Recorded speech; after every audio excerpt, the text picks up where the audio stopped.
In a world filled with sharks, bears, and killer bees, one man is brave enough to stay indoors to bring you the latest in gaming, movie, and pop culture news. That man is Tom Awesome, and this is the Outside is Overrated podcast. Hello and welcome to Outside is Overrated, a podcast about gaming and nerd pop culture. Thank you so much for joining us today. I'm your host, Tom Sidlacek, and we've got a great show for you today. We're breaking down the smash hit of 2023, Final Fantasy XVI, as well as the Final Fantasy trading card game. Joining us for the discussion today are the Hobby Box, Joe Burns. Heyo. And the guy who hates Final Fantasy, Brian Camille. Hey!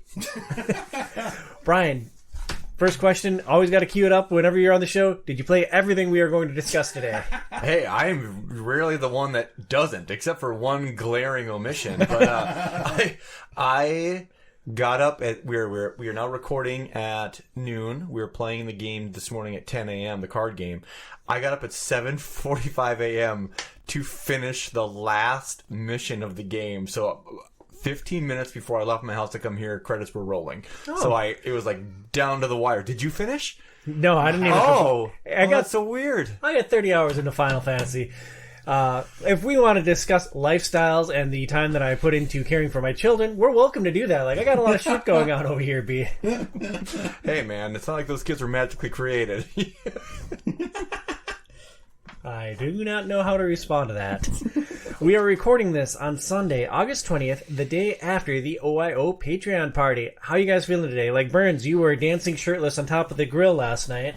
I surely was not. It was hot enough to maybe become delirious and do that, but I feel perfectly fine today. Yeah, holy balls. That was a steamy party yesterday. It felt like 100 degrees outside, like no joke. Yeah, I mean, it was like 90-ish, probably feels like 96 or something, but I don't know. It's just luck of the draw.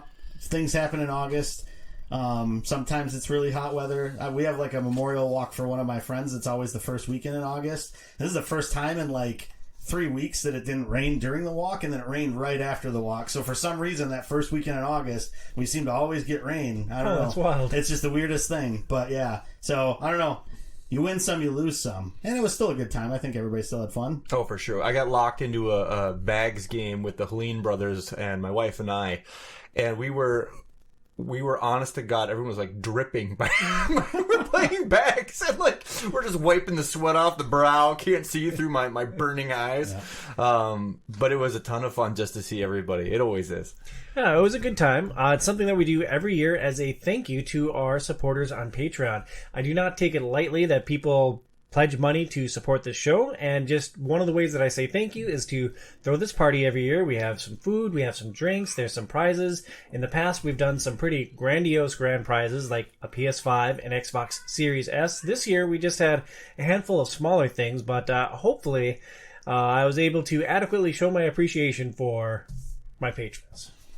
I think so. I won the art book from God of War Ragnarok, and that was pretty cool. That was sick. I spent a good chunk of time last night going through that. What'd you get? I got a Diablo sort of metal wall hanging and some Diablo 2 socks. Nice. And I will wear those socks when it comes winter. Someone told me to put them on yesterday. I was like, no, it's way too hot for long socks. Yeah, don't give them to Tom. He does bad things with socks. Well, let's set that up a little bit. Like, Brian and I were once part of a gift exchange. And once. And, we used this service, and like, you could suggest some things that you could do for gifts. So I'm like, I'm going to put on my list Legend of Zelda Majora's Mask on the DS. Like, that'd be really cool to get. Instead, Brian drew my name, and he gave me socks with his face all over them. Time out. There was a list of, like, suggested gifts. Mm-hmm. Man, I'm not joking. Didn't know that. Well, that explains a lot. My one remaining thought from the party yesterday, I should have drank more water. Like, there's been times when Brian and I have had some shots and I've been in a rough place after the Patreon party, after the Halloween party. Having two young kids, like, I had to kind of knock that S off. But with it being 100 degrees, like I just wish I'd been pounding water. Yeah, I've not really been having many drinks since about March, just finding it screws with my sleep. So that was my first time in like 6 months having a drink, and like honest to God, I felt like I was a little slurry on the way home. Kelsey's like, "Did you just have one shot?" I'm like, "I had one shot." I'm like, "I'm very dehydrated." I was drinking a peach carbonated water. I hate peach carbonated water, but like I had really put myself into a position. Well, I mean, you could have like dumped all the drinks out of the big igloo cooler and just like crawled into the ice bath. No, that's a fair choice. I watched your dad use the ice from in there to put into his drink. That's a man who was in the military. God. Oh yeah, yes.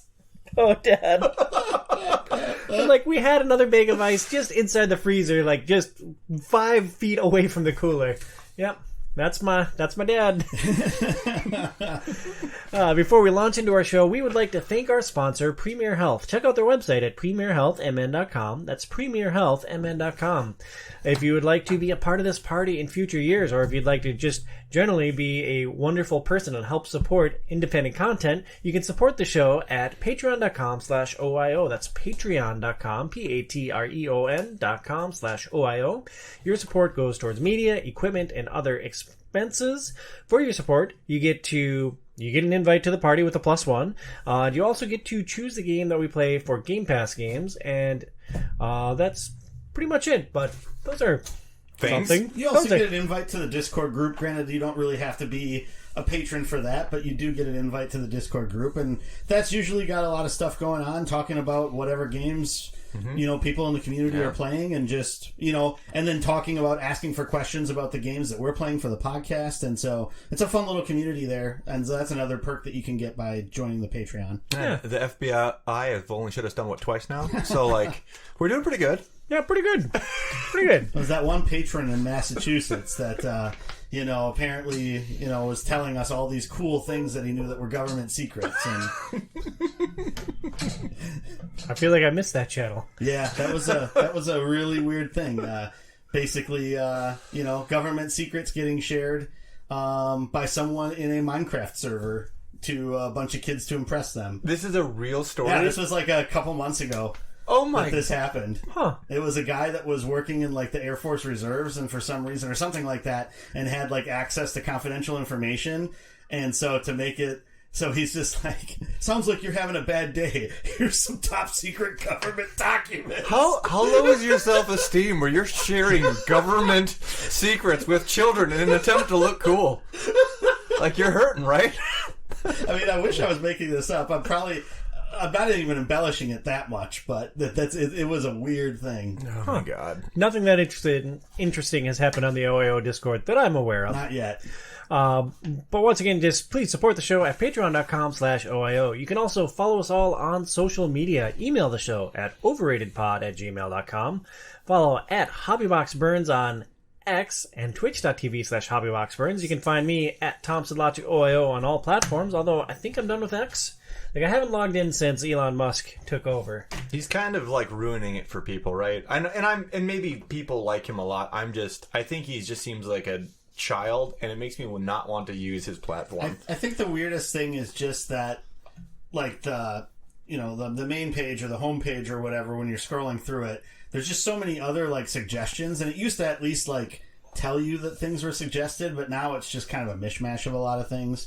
I still use it because it's like a connection point that I have with a few different other people that I don't really have elsewhere, or that I do have in some other places, but Twitter's just the best place to follow it feels like for me. What happens when you like post something on X now? Like, is it still called tweeting even though the platform is called X? I think they said something along those lines that it's still called a tweet at this point, but I don't know, a zeet maybe? I don't know. There's been lots of people talking about what are they going to do with it. It's weird, right, that this word is in the dictionary. You have your own word for what you're doing in the dictionary, and you decide to rebrand. Yeah, it's a strange thing. The marketing aspect of Tom is just cringing. Yeah. You can also follow the show at facebook.com/outside-is-overrated. We begin our... You're laughing at the paper again, aren't you? Like, and every time I edit, I'm like, "Oh God, I gotta stop making my paper." Then I'm like, Jeez. You okay? No, I'm laughing actually at what's on the paper. Oh. I'm not going to read that out loud. 8th grade, baby. We start our discussion with the Final Fantasy trading card game, designed by Taro Kagayama and published by Hobby Japan, Last Level, and Square Enix Company, Limited.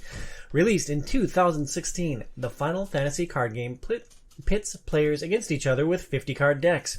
You play character cards by using crystal points. There are 4 types of character cards that you're going to play. There's forwards, who are your attackers, blockers, and different characters with various abilities. There are backups, who produce the crystal points that you need to play forwards and other cards. They sometimes have various abilities. There are summons, which is basically a one-shot ability, and then there are a class of cards called monsters, which are kind of wild cards and do a lot of different things. Did I sum up the types of cards all right, Bernsey? Yep. On your turn, you can attack an opponent with one of your forwards or all of your forwards, and your opponent can block the attacker with a forward, or they can take a point of damage. When you deal 7 damage to an opponent, or if your opponent runs out of cards, you win. This game has a Board Game Geek rating of 7.1. Brian, you've never played a board game before. Have you ever played like a head-to-head or competitive type card game? What was your background coming into the Final Fantasy trading card game? Almost none. I've watched quite a few of my friends play Magic. I was always fascinated kind of watching the strategy of how that was going, even if I didn't always understand all the mechanics. And on Twitch, I still watch some of those tournaments. You watch Magic tournaments on Twitch? Yes. Huh. Yeah, I think the thing about Magic I think is fascinating is just part of it is how many people have. I mean, if you really did not want your kids to do drugs, get them into some of these games because they won't have money for drugs. Like, it's just incredible how much you kind of have to put in before you can kind of get a base layer of what's happening. And just for me in Magic, I think Magic is crazy to me, the economy of Magic, right? Like how much value is in some of this stuff. Mm-hmm. Hobby, what your best card's worth how much, you said? $55-ish. Yeah, it was just pretty cool about just how like some of this stuff is more rare, and I think it's fascinating how it has kind of created its own environment that goes back to the 90s, and man, it's still so loved. So I didn't have a lot of background with this really at all, but the brothers collected Pokemon and Yu-Gi-Oh growing up, so I watched a lot of little kids probably not playing the game it was supposed to be played, but it was always fun. So no, Bernsey, your experience with competitive card games. So I played a ton of Magic growing up and enjoyed playing the game a lot, but where I always struggled was with like actually creating decks. Mostly because I would get these elaborate, huge ideas of what I wanted to do that were like completely not feasible. Like when I was playing at one point, one of the series that came out, each of the colors had an avatar, and then there was one card where if you had all of the avatars out and you played that, you win the game. So that meant you had to have an all-color deck. And so that was the thing that I was like stuck on trying to make work, and it's just like it's pretty near impossible to really make that work. And so that's where I always fell back, is trying to create decks. Mostly because, similar to like a lot of like open world type of games, when I see it's like I have all these options, it's sometimes really hard for me to make a decision as to, all right, what do I want to focus on? What do I want to do with that? And so that's always been the drawback with competitive card games. We still get together a couple times a year and do drafts of Magic cards. So my former roommate Lance, who you maybe met him at one of the Patreon parties last year or before. He buys lots of Magic cards, and so what we'll do is you do a draft where basically everybody opens a pack, you take one card, you pass it around, and then after you go through three packs that way, per person, and you'll have enough to make a deck then out of those cards, and then you just play games with those cards. And so that's something that we do fairly regularly with Magic stuff. I did do a 2-player draft with Final Fantasy trading cards. It's just kind of hard to do with 2 people. And it works still with that as much as it does with Magic. But yeah, so that's the experience I have. I've played a decent amount of trading card games, mostly just Magic, but... Yeah, I thought that I'd played a fair amount. Then I sat down and thought about it. Like, I played Magic back in 9th grade when Magic was new. I played Raw Deal in high school. I had a sweet Stone Cold Steve Austin deck. They made a competitive card game from wrestling? Mm-hmm. You've got to be kidding me. When Magic exploded, everybody jumped on. They made them for There was a Star Trek one. I had a bunch of like Star Trek The Next Generation cards back in the day.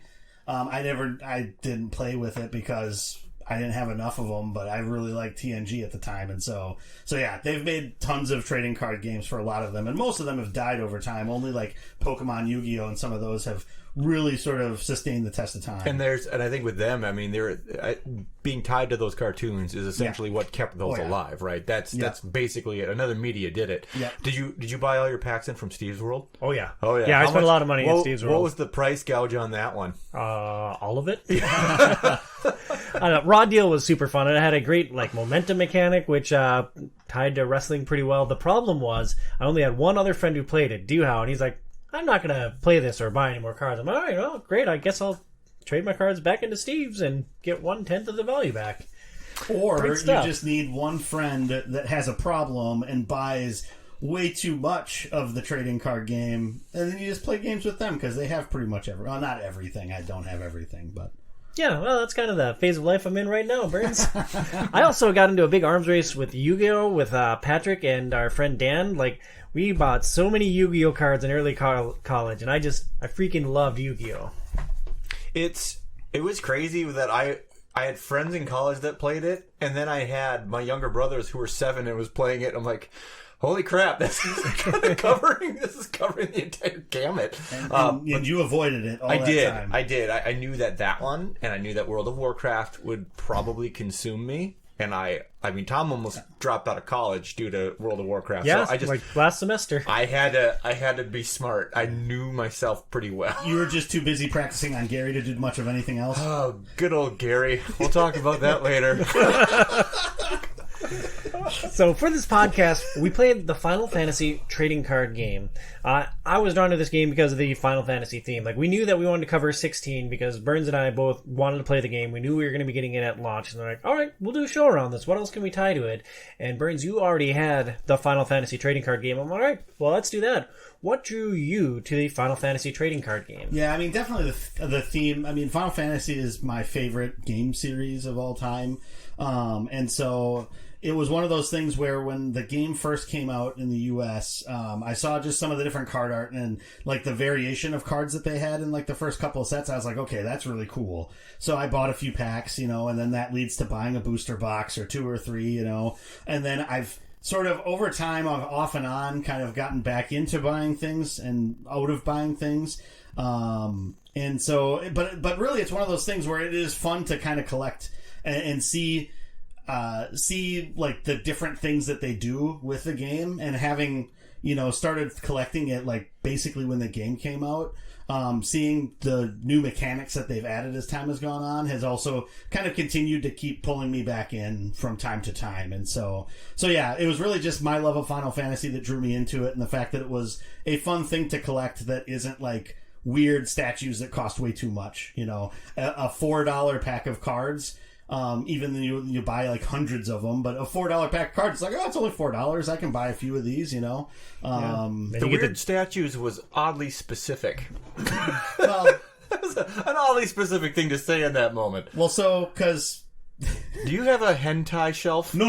I don't know. This sounds like a hentai So shelf. it was a reference to, for Final Fantasy VI, they made a statue of Terra on the Magitech armor. Oh, sweet. And it was, what is it, 1/20th scale of what it would be in real life. So it's probably like, I think it's like 4 feet tall or something like that. Got you. It's like I think it was over $10,000 to buy it. It's like an insane amount. It was an insane amount of money to buy this statue. If you think about it too, like, why put that much money into a woman repellent? Like, there's no way she walks into your apartment and she just goes, nope. It's like, oh no. Well, you put a really fancy looking like blanket or something over the top of it. Something soft, some pillows. Yeah, until you lock her down, put an anchor baby in, and then it's like, honey, meet Terra. She's a magic user. Look, we can put live, laugh, love next to it. that fits her. Brian, the Final Fantasy trading card game was kind of a new experience for you. Having played a handful of games of it now, what was your favorite element of the Final Fantasy trading card game. It was. I really thought it was really cool to watch the synergy stuff kick in. And the first couple of games, I played with the Final Fantasy VII deck, and you guys were great teachers. And Joe was very kind to me because we were doing 3-player, and he didn't murder me out of the gates. But kind of that kind of ended today, though. I apologize. Oh my god, yeah, I got butt pounded here a little bit ago. Great times. But it was kind of fun to figure out. Okay, if I do this and then this and then this, and then how you can kind of build momentum. It was really fun. And then because you guys had just maybe a little bit more background, it was wild watching some of the stuff that you were doing. We played a 3-player today, and Tom. Basically, in one fell swoop, we had enough damage. Tom shot all of his resources in one go, and he ended the game essentially in one turn. It was wild to see, but it's fun just to watch how each deck has its strengths. And once Joe figured out how my deck had strength, because I won the two games we played on Monday. Once Joe figured out what I needed to do, he broke my deck pretty quick. It wasn't as fun today. I'm sorry. Yeah, your winning streak finally came to an end. For me, the best part about this game, or my favorite element, was the synergies within each deck, because I played with a Final Fantasy IX deck, and they have things where all the Final Fantasy IX characters tie together. I played Final Fantasy X deck, similar thing, all the 10 characters tie together. I played as Shinra and the Turks today, and like they had some awesome synergies, and one that triggered if you're kind of at the end game. It was really interesting to me to see how each one of the different starter decks that we used tied together with the characters that I love from each game. Yeah, and with the different starter decks that you played, you kind of had a little bit of an idea of how the game's evolved. So like the Final Fantasy IX deck that you played was from one of the earlier sets. And so with that one, there weren't quite as many really weird combos as like with the Avalanche one, which is one of the newer starter decks that came, or the Turks one, Shinra and Turks one that came out. Which is has a lot more sort of complicated synergies, kind of like the damage 5. So you had to have 5 damage in order to trigger ability, but it's a huge ability. Game changing. Yeah. I mean, game winning is basically what it ended up being. And so that's some of the stuff that's developed as the game has gone on, which is really neat to see that they keep finding those things and building on that. For me, the thing that I like the most about the game is how the mechanics and the rules of each card represents like who that character is and some of the things that they kind of did in whichever Final Fantasy that they came from. I think that that's really neat. Yeah, for example, Titus laughs a lot. Sorry. Yeah, I think it's really cool. Sort of like Vivi, he's pretty cheap to put out. He only does 2,000 power, but he basically is just like a bomb to blow up all of Brian's He was the cloud killer. Every time Cloud comes up, Vivi taps. Come on. But it's cool, though, too. Once you start to build up the speed of the synergies, how much more fun the game can be. Because, like, suddenly it's like, it's one turn, but you're doing 4 or 5 different things in it. And we had played a version here where Joe was the end boss, essentially, against Tom and I.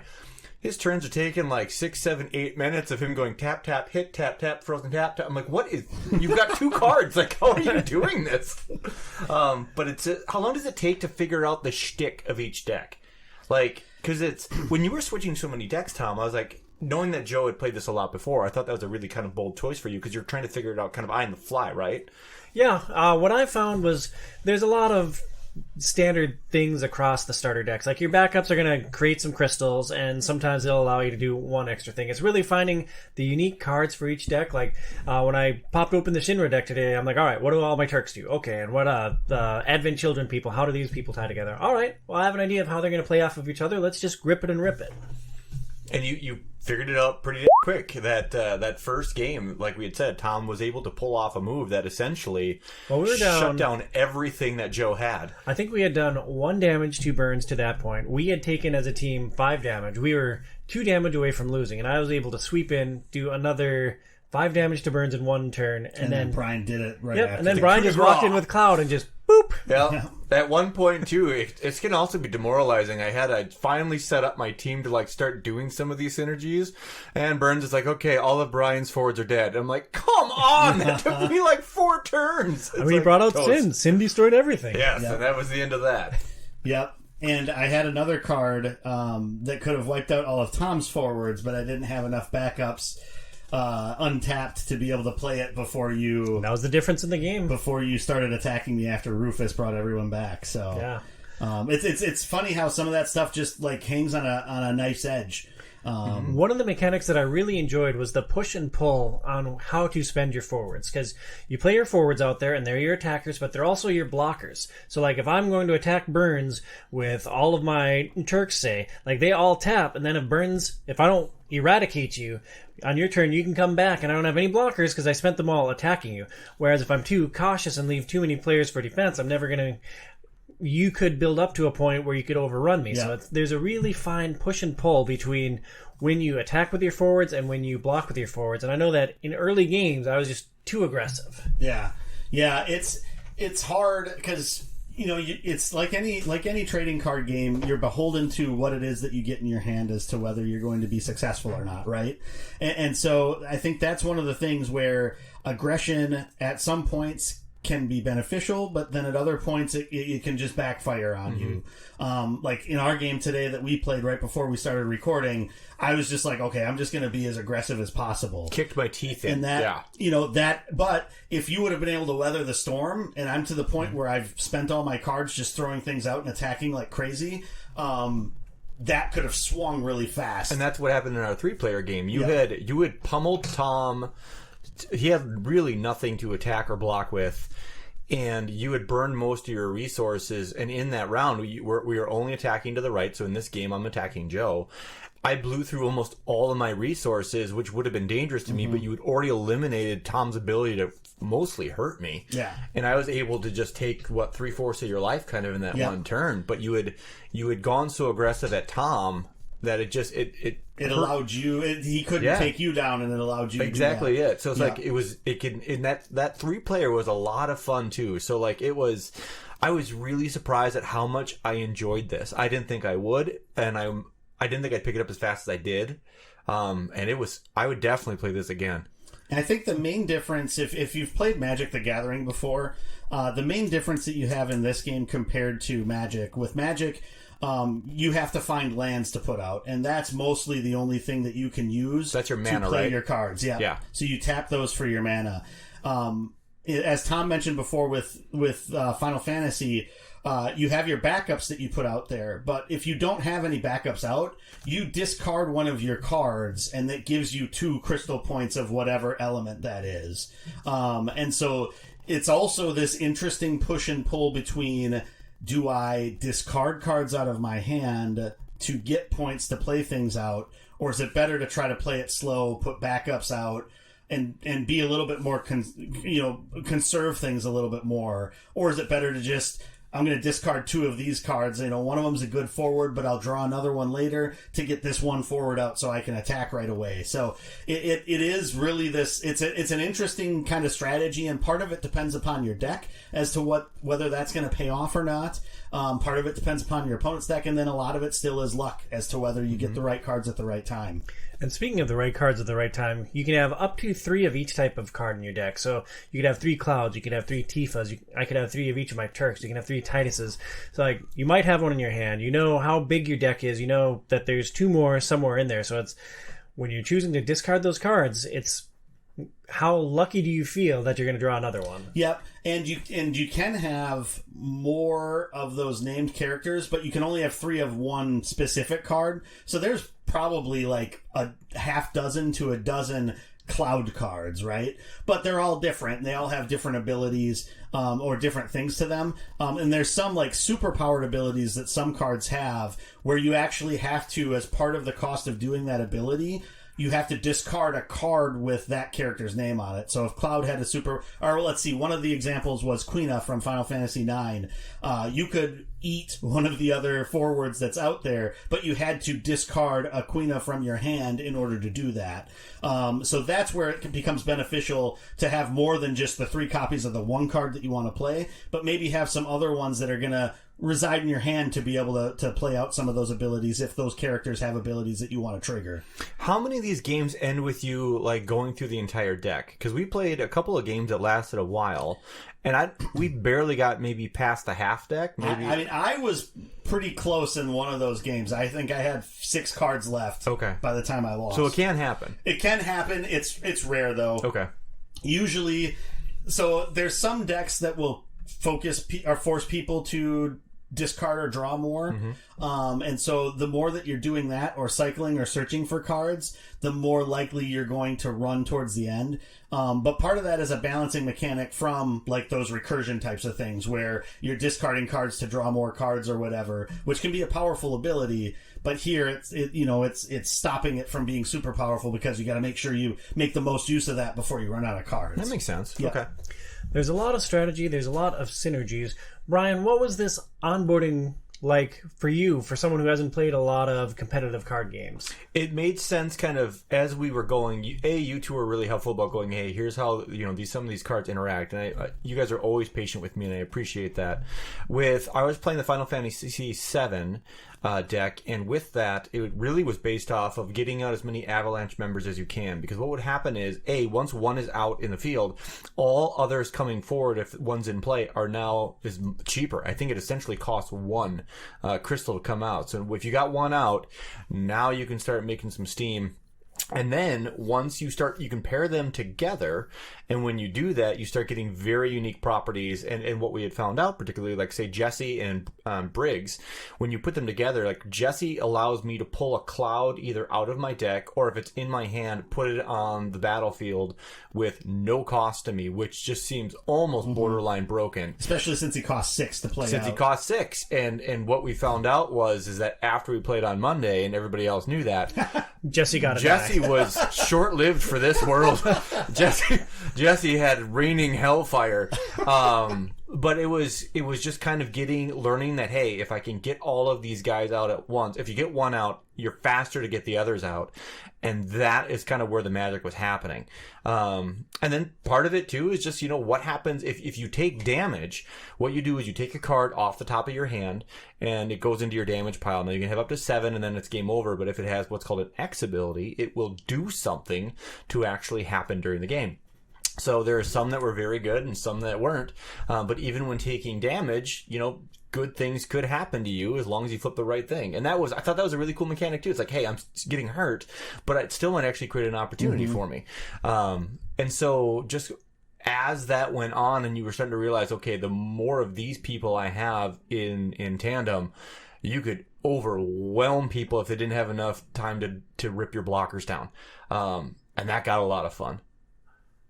Fun is good. I want to add, I think this game can be very challenging for new players because while the core rules are pretty simple, like you play forwards, you play backups, and you have your one-shot abilities. Like, that sounds easy enough, but there's a lot of synergies and there's a lot of things that tie together that can be very challenging for new players, especially people without like a Magic background. Burns, how does that translate into the more competitive scene? I mean, so one of the things that they always say with the competitive scene, especially if you're buying some of the newer starter decks, you can turn up, since it's, you have to have a 50 card deck. There's no ifs, ands, or buts about that. It has to be exactly 50 cards. You can easily buy one of the starter decks and play with them. And you would be somewhat competitive, especially if you're playing with the newer ones. You'd be competitive out of the box. Granted, people with more experience are going to be able to do things with that. Really, if you're really going to be trying to play on the competitive scene much more so, it falls into anything like if you're playing competitive Magic. You have to look at what the meta is. If there's certain decks that are being played a lot in the tournaments that you're playing in, you want to have counters for those types of things. And so a lot of it kind of falls into that same type of thing of understanding what the meta is, either building into that meta of, the different types of decks that play really well or perform really well, or finding ways to play against that and create like a new meta, I guess. is basically what it comes down to. And so in order to actually have a lot of cards to build like competitive decks, you're probably going to need to buy a good amount of different booster decks, or start with a couple of starter decks and then build off of those with some of the cards or synergies that you really like. One of the interesting things that they put in, that they started doing recently, is they have what they're calling custom starter decks. And so with those, you get a 50 card starter deck, but then you also get 50 cards that are included that you can use to kind of customize that deck. So it will usually give you one color to basically use that color to swap in with one of your other ones. So for instance, I believe the Final Fantasy VIII custom starter deck, I think it's like water and earth or something like that. And then you get enough cards so that you could swap wind in for one of those two elements. And it all kind of flows together. And then it gives you just a bunch of other random cards that you can work in kind of alongside that to just sort of tweak different things. Or, you'll get one other card where there's only two in the original starter deck. And so I think those starter decks are probably a really good way to start towards that. And then buying either individual cards if there's certain ones that you really want, or buying a bunch of boosters if there's a bunch of cards in a set that you would like, would be how you would get into actually, if you wanted to start playing on the competitive scene. But they do say that you can just jump in with a starter deck and go at it and learn that way, because a lot of it is learning too.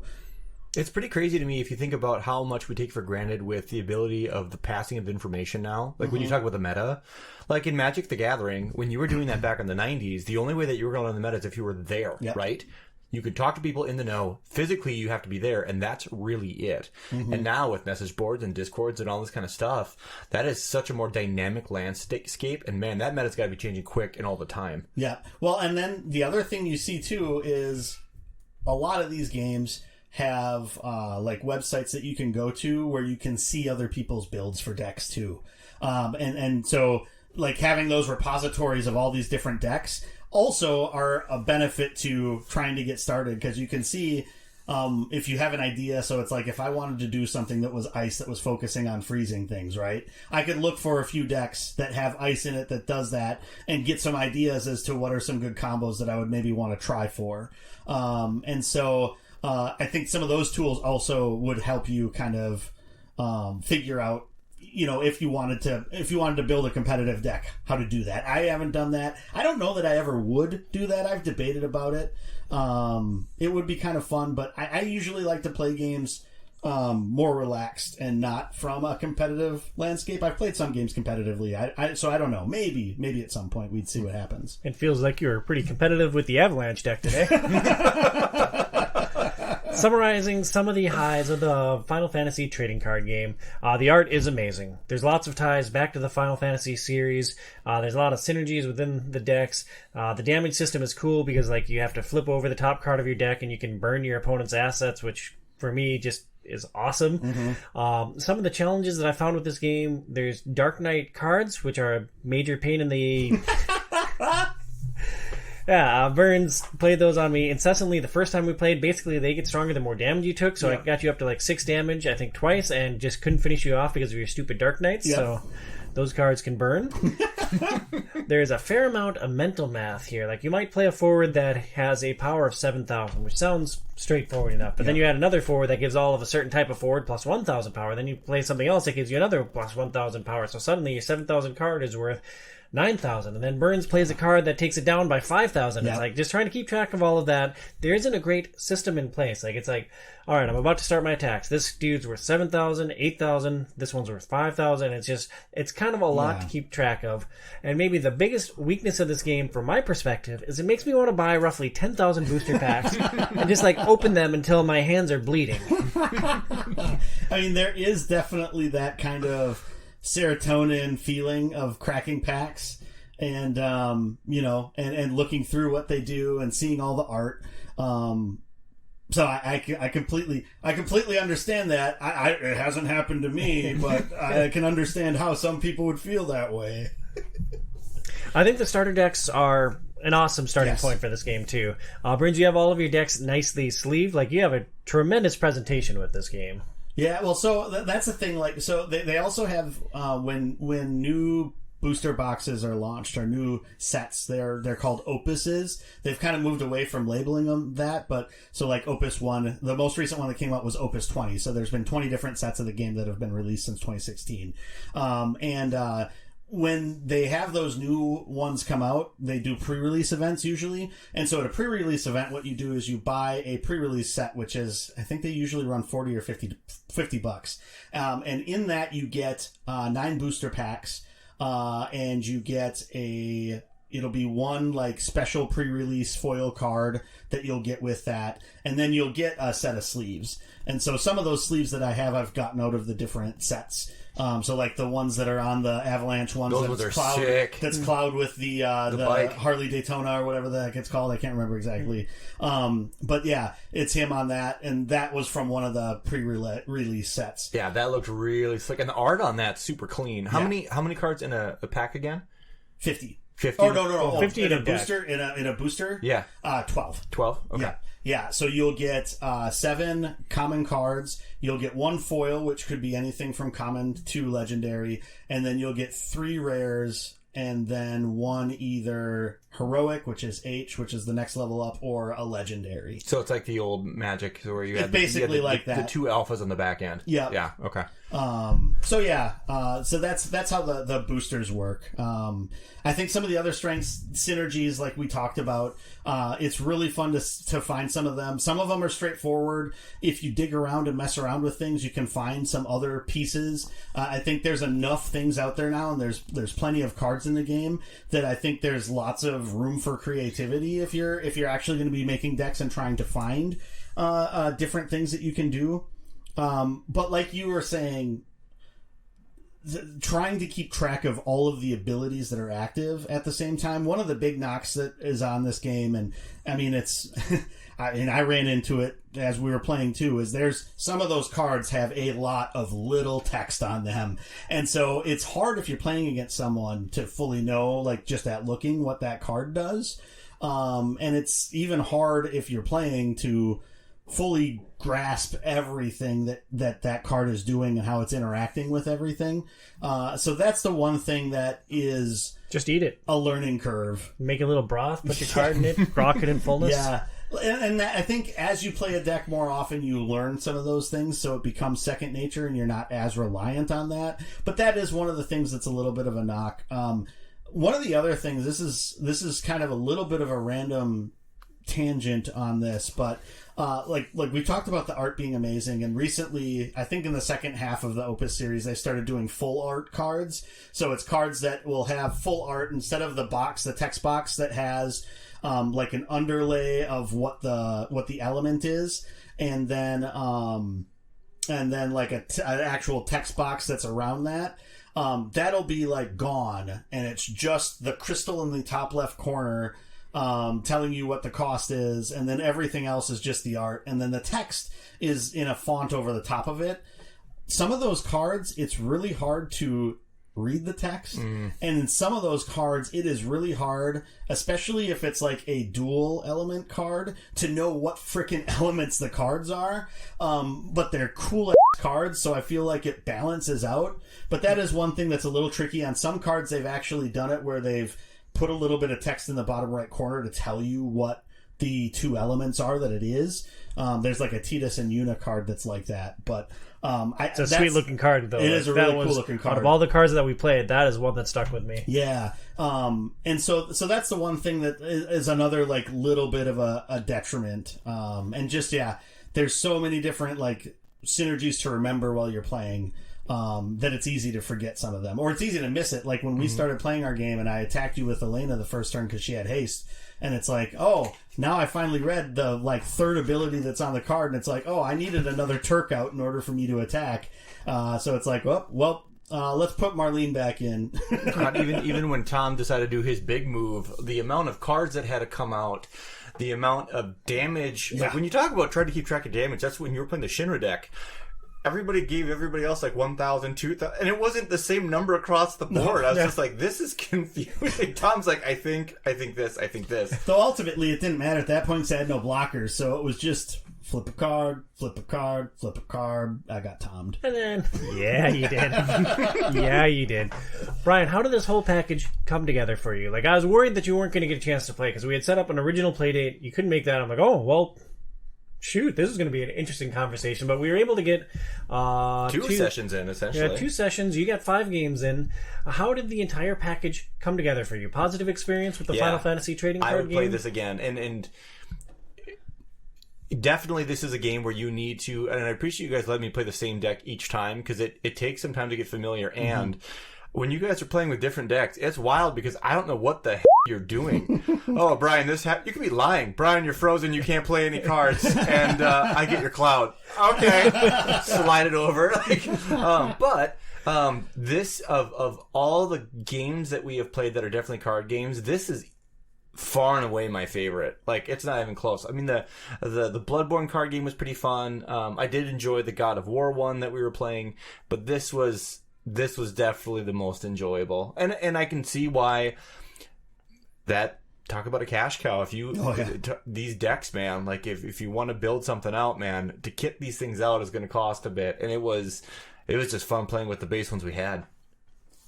I had so much fun with this game. It's hard for me to decide where to go next. Like, I desperately want to buy some cards and start tinkering with my own decks, but I really only have Burns to play against. So it's a balance of, do I allocate my resources to the Final Fantasy trading card game, or do I keep buying other types of games? Yeah, I mean, I have plenty of things, and I have like unopened boosters. So if you just need that serotonin rush, I don't think it'd be the same because like when you open your own booster pack, it's mine. Yeah. Like, this full art card, this is mine. It's like open up this thing for Burns. It's like, oh, Burns, look at this cool thing you have. Oh, it's gone forever. That's why Tom hates other kids. Yeah, nope, not mine. No, move. Pretty much. Burns, what would you estimate that you've spent on this game, and where does it rank in like the echelon of your board game collection? So where does it rank in my board game collection as to how much I've spent on it? So it's by far the most, I would say. Even over Aeon Trespass Odyssey, which we talked about last month being like a $500 all-in game? Yeah. Holy cow, Burns. I didn't realize I was setting you up for this. Oh, yeah. No, I mean, and granted, this is over, because I started collecting this, it was shortly after the game came out, so probably since 2016. So it was when I was living in Dallas that I started buying the cards. It came out in 15? It came out in 2016, so I think I started it when it came out. So over 7 years, what would you estimate the total spend is? And then we'll think about that in like dollars per year. Unless you're not comfortable saying it on the air, that's totally honestly, fine. I don't know. It is a lot. Well, just for comparison, after our last show, the Elden Ring show, a friend of the show, Adam Wilson, wrote on Discord that he had spent his biggest all-in game was $1,300 for Too Many Bones. And also thank you for being an active member of the OIO community, Adam. So he spent $1,300 on Too Many Bones. Would you estimate that your Final Fantasy trading card game collection was more than that? Same neighborhood, or definitely less than that? Are we just checking to see if he's a one-ups kind of guy, or like, what are we doing here? It's probably more. I mean, it's probably more than that. So, like one of the things that I've done recently is I've put it all into like a phone app on my phone to see like what it's worth. And so my collection's worth like $2,600. Whoa. Sure, some of the cards I have are worth $50, $30, $20 and stuff like that. But that's not the majority of them. It's hard to calculate. I would guess it's more than $1,300 though. Just with the amount of booster boxes I've bought, the amount of starter sets that I've bought, and just random packs outside of that, it would have to be probably more than that. Well, putting all of that on the table, are you happy with that investment? Like, how much do you love this game? Yeah, I'm happy with it. Like for me, it really became like a collecting type of thing. And so I'm just gonna smile at you now. No, that's fine. And so it's one of those things where it's really cool to have the cards. And if at some point I decide that I want to like cash in on some of them and sell some of the ones that are higher cost, maybe I'd try to do something like that. But it's in your heart of hearts. Do you ever see that happening? Do you see yourself saying, I'm done with this, let me sell this thing? I doubt it. It's rarely happened before. Like, even like video games that I know I'll never play again, it's hard for me to take them in and like trade them in somewhere or sell them to somebody. So I doubt it, but it's possible. Who knows? I mean, yeah, it's a lot of cards though. I mean, it's thousands of cards at this point. Quick question: what is, and maybe you know this, what's the most valuable card like right now in the game? Is it like $500, $600? Oh no, there are some like promo cards that I think are worth like thousands of dollars. Whoa! So it is like a Magic economy essentially. Yeah. Okay. And it's like these like really special promo cards that only so many were made of. But there's other cards that are pretty rare still that are in like there's like some that are like in the hundreds that, sweet. You know, none of them that I have. Like I said, the one that I have the most of is an Odin card that's worth $56. Sweet. So that's pretty rad. Your final thoughts, Burns, on the Final Fantasy trading card game? I think the FFTCG is awesome. I would recommend it. If you have an affinity for Final Fantasy, I think you should check it out, especially if you've played Magic in the past and like it, and if you have somebody else that could play it along with you or whatever. Like I said before, the starter sets are the best way to start. But it's a really well known TCG. It's pretty well renowned. Magic kind of sucks up all the oxygen in that world, and Pokemon is like sucking up about the equal amount of oxygen, so there's not a whole lot of room for like other TCGs to live in. And now Disney launched Lorcana like this week, which is their like trading card game, and so it's unfortunate because when Final Fantasy trading card game was really starting to build momentum, was like right as the pandemic hit, and that really set like the competitive scene back a bit. Because I think it was getting to that point where it was maybe going to just start breaking in a little bit more to the mainstream. But it's definitely fallen back a bit now. And with like Lorcana coming out especially, I could see that being something that, just because so many more people are more familiar with the Disney IP, buying into that as opposed to buying into like Final Fantasy. But I think the game's still healthy. I think they're still making money off of it. So I don't think it's going to go anywhere anytime soon. But yeah, I don't know. It's a lot of fun. It's really great. I love collecting it. I love playing it. It was really fun playing it again. It had been a few years since I played it. So it was really good to crack it out some more and get through some of the starter decks that I hadn't had a chance to play, that I've just kind of collected in that lull period. So yeah, it's tons of fun to play. I'm glad we got through it. Yeah, let's play it some more. Definitely. From here, we're going to move on to Tom Awesome's Top 5. It's time now for the Final Countdown! Tom Awesome's Top 5 Countdown. 5, 4, 3, 2, 1.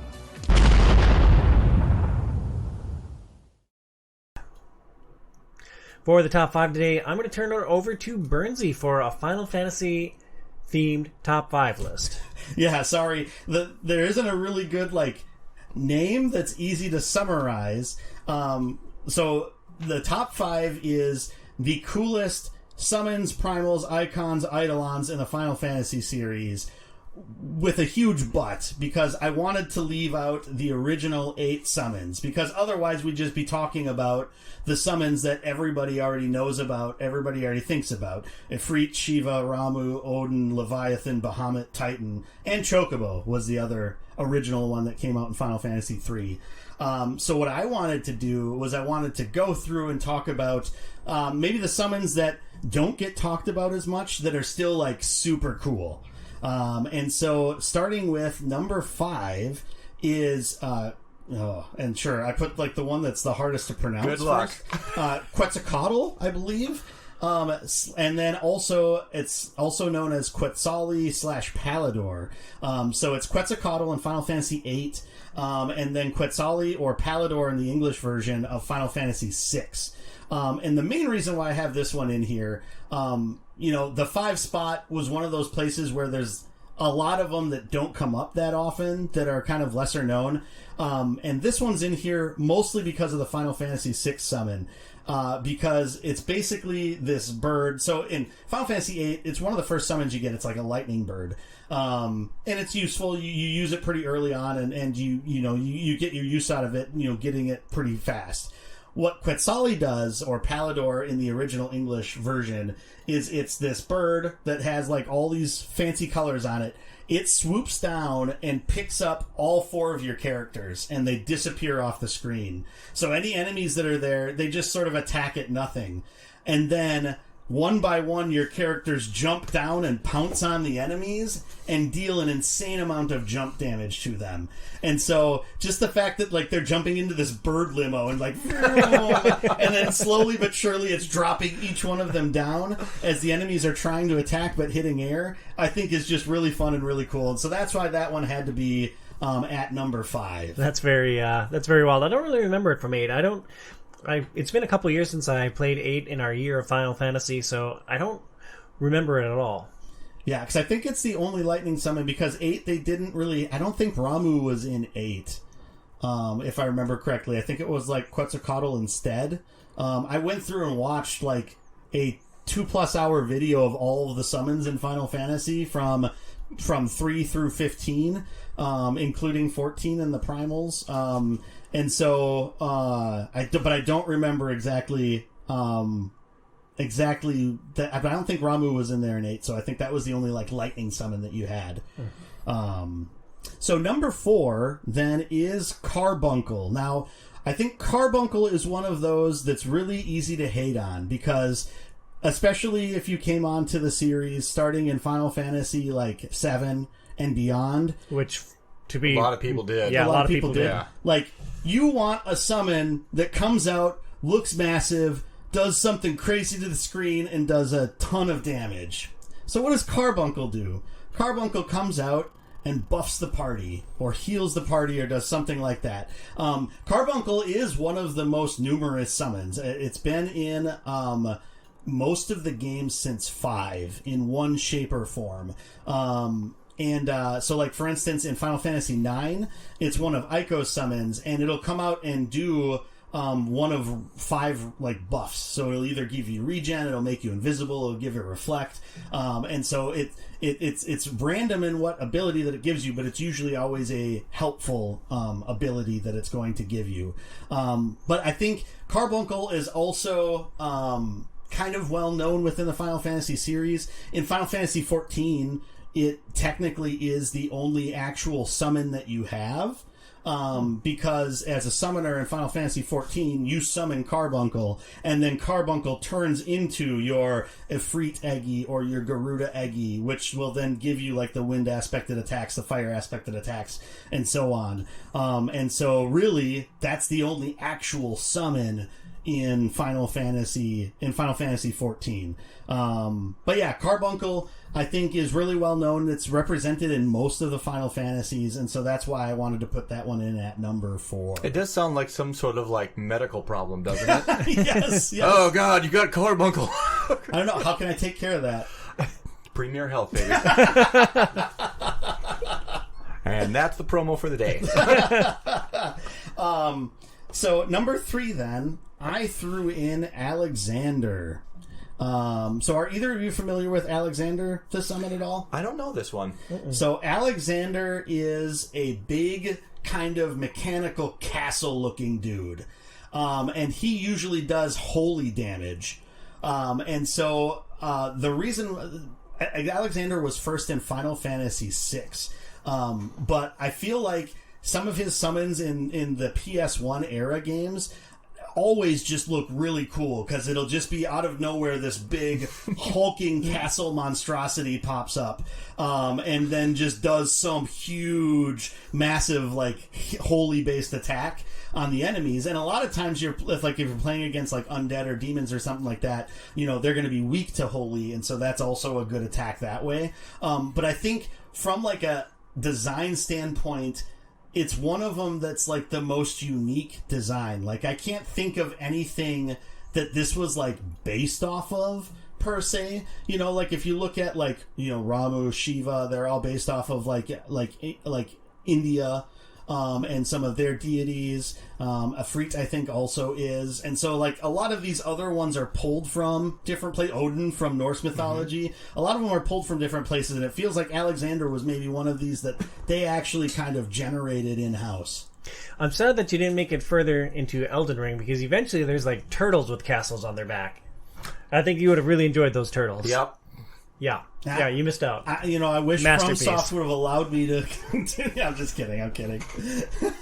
So, yeah, Alexander, number 3 in our list. So, recapping the list, number 5, Quetzalcoatl. Number 4, Carbuncle. Number 3, Alexander. Number 2 is Phoenix. All right, 16 shows up here. Yeah, and so, and I think Phoenix's ability... Phoenix is the best. Phoenix is always the best. I mean, Phoenix is really great, and especially in Final Fantasy XVI, you know, Phoenix, I think, got a lot more of an opportunity to shine in this game than it has as a summon in a lot of the other games. I believe Phoenix first was in Final Fantasy VI. I know it's in 6. It might have been in 5. Actually, I think it did generate in 5. And most of the time, what Phoenix was... especially in those earlier games, was going to be a massive heal and regen ability. Oh, nice. For all of your characters. And so if you get, like, down to it, as long as you have, like, especially in 6, that summon on the right person, and they, you know, they can rise the whole party up and basically turn an L into at least fighting again. And so then I believe... I'm trying to remember exactly which one. There was one of the games where Phoenix was the primary fire summon as opposed to Ifrit. I can't remember. Was it 8? It might have been 8. I think it was 8. 8 was one of those ones that really went away from like the original kind of 8 summons, and kind of went in the different direction. Hence why Quetzalcoatl is in there. And so apparently they like birds. Yeah. So Phoenix just always has a really cool look to it, and I won't go into it because of spoilers, but the representation of Phoenix in Final Fantasy XIV I think is really awesome, and so that's something that if you don't care about spoilers, I'd recommend people look into that a little bit to see how that's represented in Final Fantasy XIV. Where does it come in 14? Not in the base game, not in Realm Reborn. It's in Realm Reborn. It's the raid series. Like with Alice. Yeah. You kind of started the first quest with that. Yep. Yeah. Yep. And that's unfortunate. The unfortunate thing about that is it's one of the hardest ones to play nowadays in Final Fantasy XIV, because all of the other raid series after that are worked into like the different like roulettes, but because of how difficult they were at the start, and how tricky they are, you can't really just sort of like go into the duty finder and sink into a match for that. You really are going to have to like coordinate with a group, put out a party finder thing to get a group of people to go do that one. Ugh. I did do it solo. I got through the first 8 floors solo as a Dragoon at level 70, or at level 80, and then I finished it at level 90, I think. Maxed, so I was able to do it and go through all the story stuff that way. But yeah, so that's definitely something to look into. Quick honorable mentions then, and I wanted to use this to just mention my favorite moments of like the top dudes. So Ramu in Final Fantasy 15, just this big guy with a beard that's like towering over the world. He comes down and grabs Noctis in his hand, and then just lights everything on fire with lightning, and you end up back down on the ground and everything's dead, and it's like everything is like black and red because it was just fried out. It is like one of the, like, that's probably one of the coolest like summon abilities in any game, like hands down for me. The tough thing with the summons in that one too is like you weren't really controlling them. No. You had to have certain things needed to be met during the fight, and like for Ramu, it had to be outside. Like there was one inside? So there was one of those weird little labyrinth things when you're down underneath that I was able to cast him in. Because Really? it was really weird because you see this hand come through the ceiling and grab you out, and then it shows Ramu outside and he's just throwing it at the top of the hill. But then you go back down inside and everything's burned, and it's like, all right, I guess it still worked. I mean, Right. he is a huge god, so... We clipped through something right there for some reason. Okay. Ifrit in Final Fantasy VIII, I think, is my favorite Ifrit other than in 16. But we'll talk about a lot about him probably as we're talking about 16. The animations for the first few iterations of Odin, where the monster sprites split into like 3 pieces and slide across each other, is just like one of my favorite animations. And then for Bahamut, I really like the Bahamut's Coke iterations in Final Fantasy VII. So you have Bahamut Classic, which is your first Bahamut summon.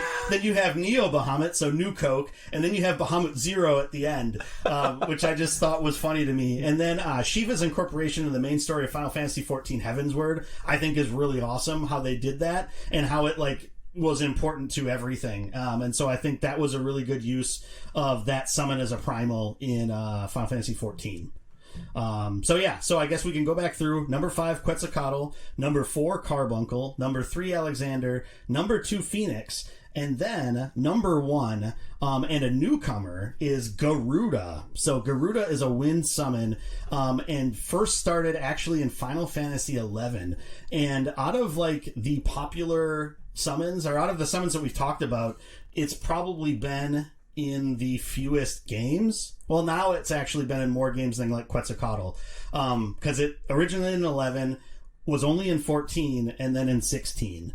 But I think Garuda, especially, I don't know much about like what the summon's role is in Final Fantasy XI, the first MMO, but in 14, like Garuda is one of the pivotal primals that you fight through in A Realm Reborn, and that kind of keeps coming back in different ways. And I think that's like one of the coolest moments, the lead up to the fight against Garuda as a primal. I think is really neat. I don't remember a lot about it. So you have to get like the special thing to mount onto Sid's airship so that you can get in to attack her. Oh, that's right. Yeah, and then it's like the music, it's like the and then it's like it's like this rock music starts and she screams. I don't know. It's just a really cool fight. Look it up. Look up that the beginning of the Garuda fight in 14 specifically. But then in 16, I think Garuda.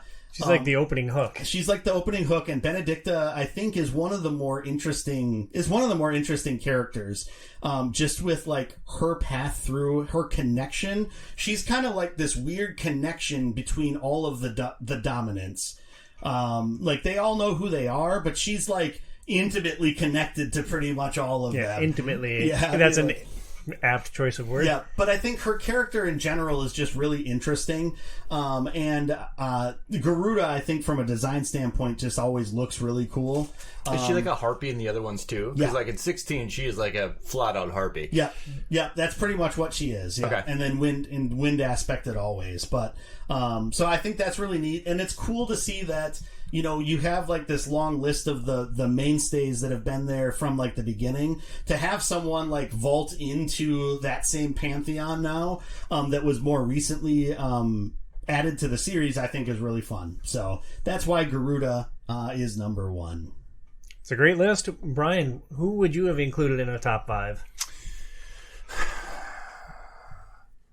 See, here's the thing. You guys have you're covering more of the abstract ones, and there really isn't many of the abstract ones that I can remember because I only played 7. I played 10. I played 15, and then I played. Here we are at 16. So the Fat Chocobo is here on the list. I saw that. That's the only one that made me laugh pretty hard because it was Chocobo's funny. It was such a stupid character. Yeah. But yeah, You stole my thunder there. Yeah, Thanks. sorry, Tom. I wrote down Fat Chocobo Yeah. for the win. Yeah, that one, because that's the only one that I can always really, really remember because I just thought it was so dumb. I liked, for summons, I love Knights of the Round. Which I've literally never seen. Oh, it's just 1 billion attacks. But if you got to get that, you have to, what is it, raise the red chocobo to get it. And then the only other one that I could think of that would also be up there, what was the what was the bondage creature from like Final Fantasy X? It's like all chained up to the gigantic rock. Yeah, Anima almost made the list. Yeah, Anima was really cool. I thought you said Enema there for a second. I was like, wait a minute. Anima. Yeah, Anima. The first time I saw them, like, this is kinky. Like that one was absurd. So I'd say probably that Anima would be my choice, just because it's so weird. Yeah. When we did the original Final Fantasy show titled "All the Final Fantasies," didn't Brandon list that as maybe his favorite summon? It could be. Because I think he did the top 5 list in that one, right? Yeah, Anima is well known, and Anima is only in 10 and then now Final Fantasy 14. And so it is a super unique design, like this chained up monster that has like this head with like teeth on it, but then underneath there's like this whole like chained up arms and then like a different sort of like canine head or something like that. It's a really crazy looking thing. But that one was close to making the list. Well, love the list or hate the list, X your thoughts at Hobbybox Parents. Did I say that right? Maybe. X you something. X gonna give to you. All right, guys, we need to have real talk here for a second. I got a real bad case of the carbuncles and some serious summoning sickness. You guys know where I can go to get some help? I think you could go to Premier Health. They have solutions for back pain, neck pain, car accident, carbuncle-related and summoning sickness-related injuries, and more. I suggest seeing Dr. Camille in Golden Valley, Minnesota, so you can learn more at premierhealthmn.com. Yep. That's premierhealthmn.com. Golden Valley and Coon Rapids offices both have ribbons which can be purchased over the counter, so it does help with a lot of the resources. Hugo Kafka. We closed our discussion with a 2023 Game of the Year contender, Final Fantasy XVI. Jeez. Better than Diablo 4. Disagree vehemently, much like last month when we broke down the masterpiece that is Elden Ring from Software. We're discussing the most recent title from another industry titan, Square Enix. In Final Fantasy XVI, you play as protagonist Clive Rosfield, the firstborn son of the Duchy of Rosaria. I had to look up what duchy meant. At the beginning of the game, his family is treacherously attacked, Clive is exiled and forcefully face-branded to show that he is cursed to use magic without a crystal. It turns out Clive has a pretty big bag of tricks throughout... Jill says it's a good size. All right. Sorry. In my experience, it's usually the Phoenix that says that, but... Oh, Joshua, no. Throughout the world, different characters become dominants of icons or summons for anyone familiar with the Final Fantasy franchise. While there is typically only one dominant of a type or of an element, for instance, Clive's younger brother is the dominant of the Phoenix or the fire element, Hugo... Kupka. Did I say Kafka when I made my funny joke to start this? A little bit. Nuts. Hugo Kupka is the dominant of Titan, the earth element, and so on and so forth with the different elements. Clive, the protagonist, has the ability to absorb the essence of multiple icons. Clive can equip up to 3 icons at once and level up their abilities. After training as an assassin to track down his brother's killer, Clive goes on to lead a ragtag group of anarchists trying to burn the world down so a better one can spring up. So anarchist is maybe a strong term. Yeah. Like when you say anarchist, I feel like the Joker. Whereas like, I don't know, it's Sid and company and Clive, like they have a little bit more benevolent like force behind them for that. True, they may be coming from a benevolent place, but they are trying to actively destroy the foundations of the world, which is like the definition of anarchy, right? I guess. I don't know. Maybe this is benevolent anarchy is maybe the word we're looking for. Because it's all about... Because their whole thing is... Benevolarchy. Benevolarchy, yeah, there we go. Let's get that printed on shirts. Benevolent? No, that probably doesn't work as well, does it? But yeah, because their whole thing is like... So that people can die on their own terms or live by their own terms instead of having to be subject to basically what the structure has said that they need to be. And it's mostly focused on like the branded so that they could have it's essentially freedom. Apartheid. Like that's what we're kind of talking about here, right? Yeah. Or freedom for slaves. Yeah, abolitionists. Yeah. Yeah, I know a word. Yeah. Yeah. You almost hit your papers on the table and you stopped yourself. Yeah. Good job, Tom. Haven't you ever heard of the Emancipation Proclamation? I don't listen to hip hop. Best line of that movie, by the way. Yep. Final Fantasy XVI has a Metacritic rating of 87 on PlayStation 5. The core gameplay loop includes walking down some corridors, fight a whole bunch of weak enemies, walk some more, fight a tougher enemy, walk some more, fight a bunch more weak enemies, boss fight, cutscene, walk around the hideout talking to people for story missions, peruse side quests and monster hunts, and then repeat for at least 30 hours. I'm 30 hours into this game. Honest to God, you didn't miss anything. It's like this to the end, by the way. There really isn't much deviation from what you... That was pretty impressive.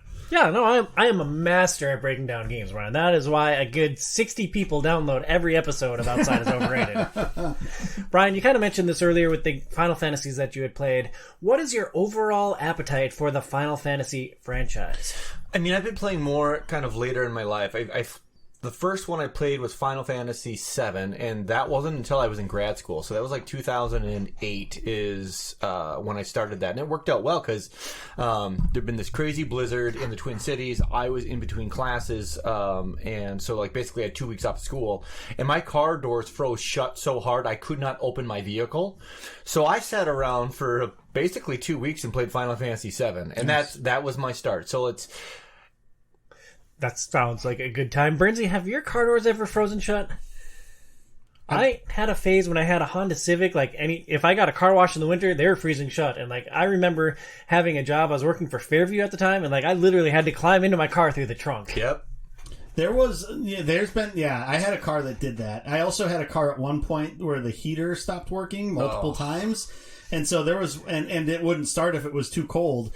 And so there were a couple of times where I had to take a space heater on an extension cord and put it into my car so that it would heat up enough so that I could start it. We live in an inhospitable land. That is true. Yeah, I had a 91 Grand Mercury where the water pooled around the doors, and it was and I broke my door handle twice trying to get in. Oh, jeez. So at some point you just give up. Yeah. And you play Final Fantasy VII.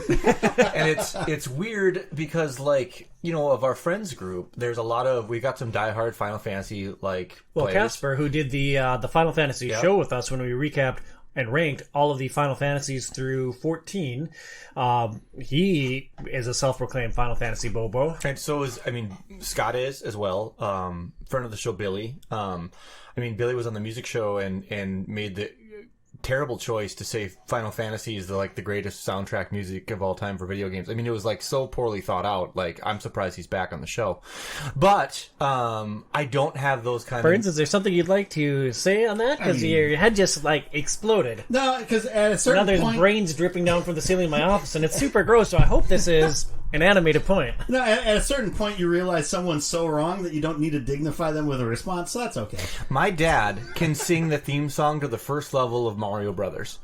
My dad probably has no clue what Final Fantasy is. That is an iconic song. When people who are not even paying attention to the medium can sing it to you. That's the one. The fact that you guys chose Final Fantasy was just... nauseating. You're telling me if someone hears that ba ba ba ba ba ba ba ba ba that everybody that does that or knows that or has heard that has played a Final Fantasy game? I can promise you it's still less people that can sing you the first level of Mario. I promise you that. I don't know. I guess you're giving me one example. I wouldn't say that as a whole the music in the Mario games is anywhere near as awesome or amazing as the music in Final Fantasy. Yes, because those are quantities that we can measure. Oh, yeah. But also, having been to multiple sporting events where they've played, Final Fantasy VII's battle music in between, periods or that things would be like that. sweet. I've never heard that. Yeah. So, I feel like it's a little bit more mainstream than you're giving it credit for. Granted, not to the level of what something the first level of Mario is. Do you see how he did this, Tom? How respectful but good argument he had? You just tend to spit and throw feces at people until you think you're right. That's because you're a big dumb idiot and your opinions are invalid. Bam! Tom! And to summarize, you hate Final Fantasy with a burning fiery passion. They've gotten, but just to finish my thing, I played 10. play 1 actually quite a few times. My wife's favorite is 1. And then I got into 15, and then now 16. And I can say from it's going the direction that I'm enjoying more and more. Where they're going with 16, and we'll get into it. I think this is the way that there's so much potential with the way that they're going, and I'm enjoying them more and more. I don't think 7's the greatest game of all time, but I can see why people like it. Brian hates turn-based RPGs or JRPGs with a burning, fiery passion. I love the Final Fantasy franchise. I've played some of each mainline game in the last couple of years. The last time I bought a Final Fantasy game at launch was 13, which gave me some serious trepidation going into this show. And Bernsey, you've stated on the show multiple times, on multiple episodes, that you love Final Fantasy. Mm-hmm. Yeah, my appetite for Final Fantasy is voracious. I could play probably Final Fantasy, and to some extent do play a Final Fantasy game pretty much every week. So yeah, I love Final Fantasy. It is by far my favorite series of video games in all time. Removing 14, what's your favorite? Because Tom's is Tactics, right? Yep. Yeah, what's yours? Probably 6. 6? Yeah. Okay. 10's up there. I need to finish 9 and play it again. I really liked it when I was playing it, but I never finished it because the last disc was scratched. Those are the ones that are up there for me. I never played enough of 12. I feel like I could really like 12 also. We could have compared discs on 9. Yeah. Phoenix said it was a good size. There's no need to compare. I feel like, though, 16 is definitely up there. It's hard to know. I feel like it's still too soon for me to really tell where it ranks in there. And it's kind of similar to how it's really hard for me to like rank 14 as an MMO along with all of the other games, just because it's so different. And I feel like, to be like fair, I would have to like rank A Realm Reborn with all of the other games, and in that instance 14 wouldn't be the best. Mm-hmm. You know, if all of these other games had a chance to have 4 sequels of that game that basically built and developed the narrative even more, you know, they would probably be reaching that. But 14 is amazing. So coming into this game, knowing that we were going to do this show, I was in complete blackout mode. But Bernsey, a new entry in your favorite game franchise. Why were you excited, and like what were your expectations going into 16? Yeah, I mean, I'm super excited, just because it's a new Final Fantasy game. I kind of fell away from the series a little bit in the second half of the PS2 and the PS3 era. I bought 12 when it launched, but I didn't have a chance to play it much when that happened. Same with 13. Actually, 13 I bought well after launch.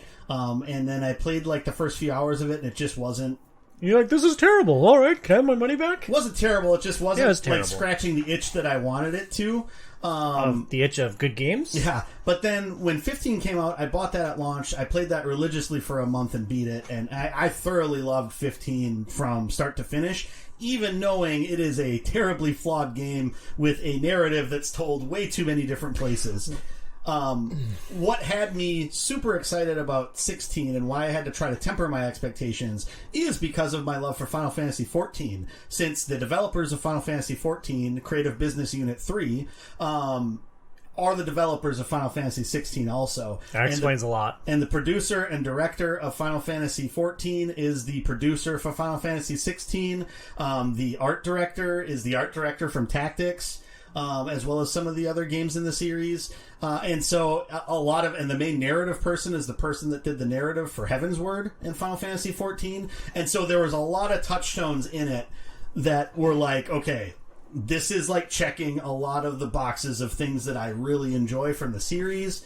I was a little trepidatious and interested to see how the combat was going to be, because that's like the big departure, that is, divisive for some fans. I was open to it because Final Fantasy's always changed the combat system and evolve something from game to game to game. And so this was just what it was for this one. It's like they put together a Final Fantasy dream team for this game. Mm-hmm. We'll have to see if it earned a gold medal or if it stumbled to a bronze. When are they going to put these people on McDonald's cups? I'd buy a Clive Rosfield McDonald Cup? Oh, Wyvern Cup? Yeah. That'd be pretty rad. He's pretty much Grimace, isn't he? Same kind of build. I mean, they really look... Nothing can defeat the Grimace. Your eyes were serious. Nothing makes your high C orange taste as good as to when you're drinking it out of a Charles Barkley cup. That's all I'm saying. The round mound of rebound. But it's when you were talking about the combat of this game, that's what actually enticed me, particularly knowing that Devil May Cry had a lot of influence on it. I will say the one thing I do respect about Final Fantasy is, like you just said, they are always willing to tweak what they're doing. Like when they brought on the Gambit system, like it was a big departure. And like, yes, they stuck with turn-based, and they could have just stayed on it. I mean, that's essentially what Dragon Warrior is doing, right? Or Dragon Quest. They're still doing turn-based. Here we are 30 years later. But they keep tweaking and keep playing with it. And you could kind of get the hints of this when we were playing Final Fantasy VII, the remake. And now this is like clearly the next step in the way that they want to go with it. Yeah. And this was some of the most fun combat. Did this give you guys a lot of the feel to almost God of War? Like, because the runic attacks and the icons aren't really all that far off, and that's what I kind of kept thinking back to. Like, this kind of feels like God of War, and the over the shoulder kind of following Clive most of the time. And no, I do. It's very much in that vein, from like how the gameplay is, the storytelling. I think they definitely were leaning into experiences like that when they were developing the game. And that was one of the things before even they hired the combat designer from Devil May Cry series to be on this game. They decided at that point that they wanted to do an action combat game. And the designer actually thought he was being hired onto the Final Fantasy XIV team when he was interviewing, because it was just one of his friends that worked at Square Enix knew that he was looking for something different. And so then that's what he was reaching out to. And he didn't know at that point that they were trying to develop the new Final Fantasy and that it was going to be an action combat game. And so then they're like, okay, hey, this is perfect. This is what we've been working on so far. How would you make this better? And then they got to work. Oh, that's awesome. Yeah. So it's super neat how that all kind of fell together to define the game and move it in the direction that it went in. One thing I should have set up when we started this part of the conversation, this is going to start spoiler-free. We will this is a brand new game. We will be very clear when we get into anything spoilery. So if you're still listening to this point, we will be very clear before we reveal any spoilery type stuff. With that being said, Brian, where does the combat system rank against the other Final Fantasy systems that you've played? This is my favorite. I really liked 15 too, but 15 it almost felt like you were kind of guiding the characters more than you were actually controlling the characters. Kind of felt that way a little bit in Final Fantasy VII, the remake as well. And for clarification, if someone hasn't played 15, you play the main protagonist Noctis, and you're always controlling Noctis, but you have 3 party members with you too that you give some level of direction to. I'm a little fuzzy. Yep. It's been a while since I played 15. And you can do like connected attacks with them if you set things up correctly.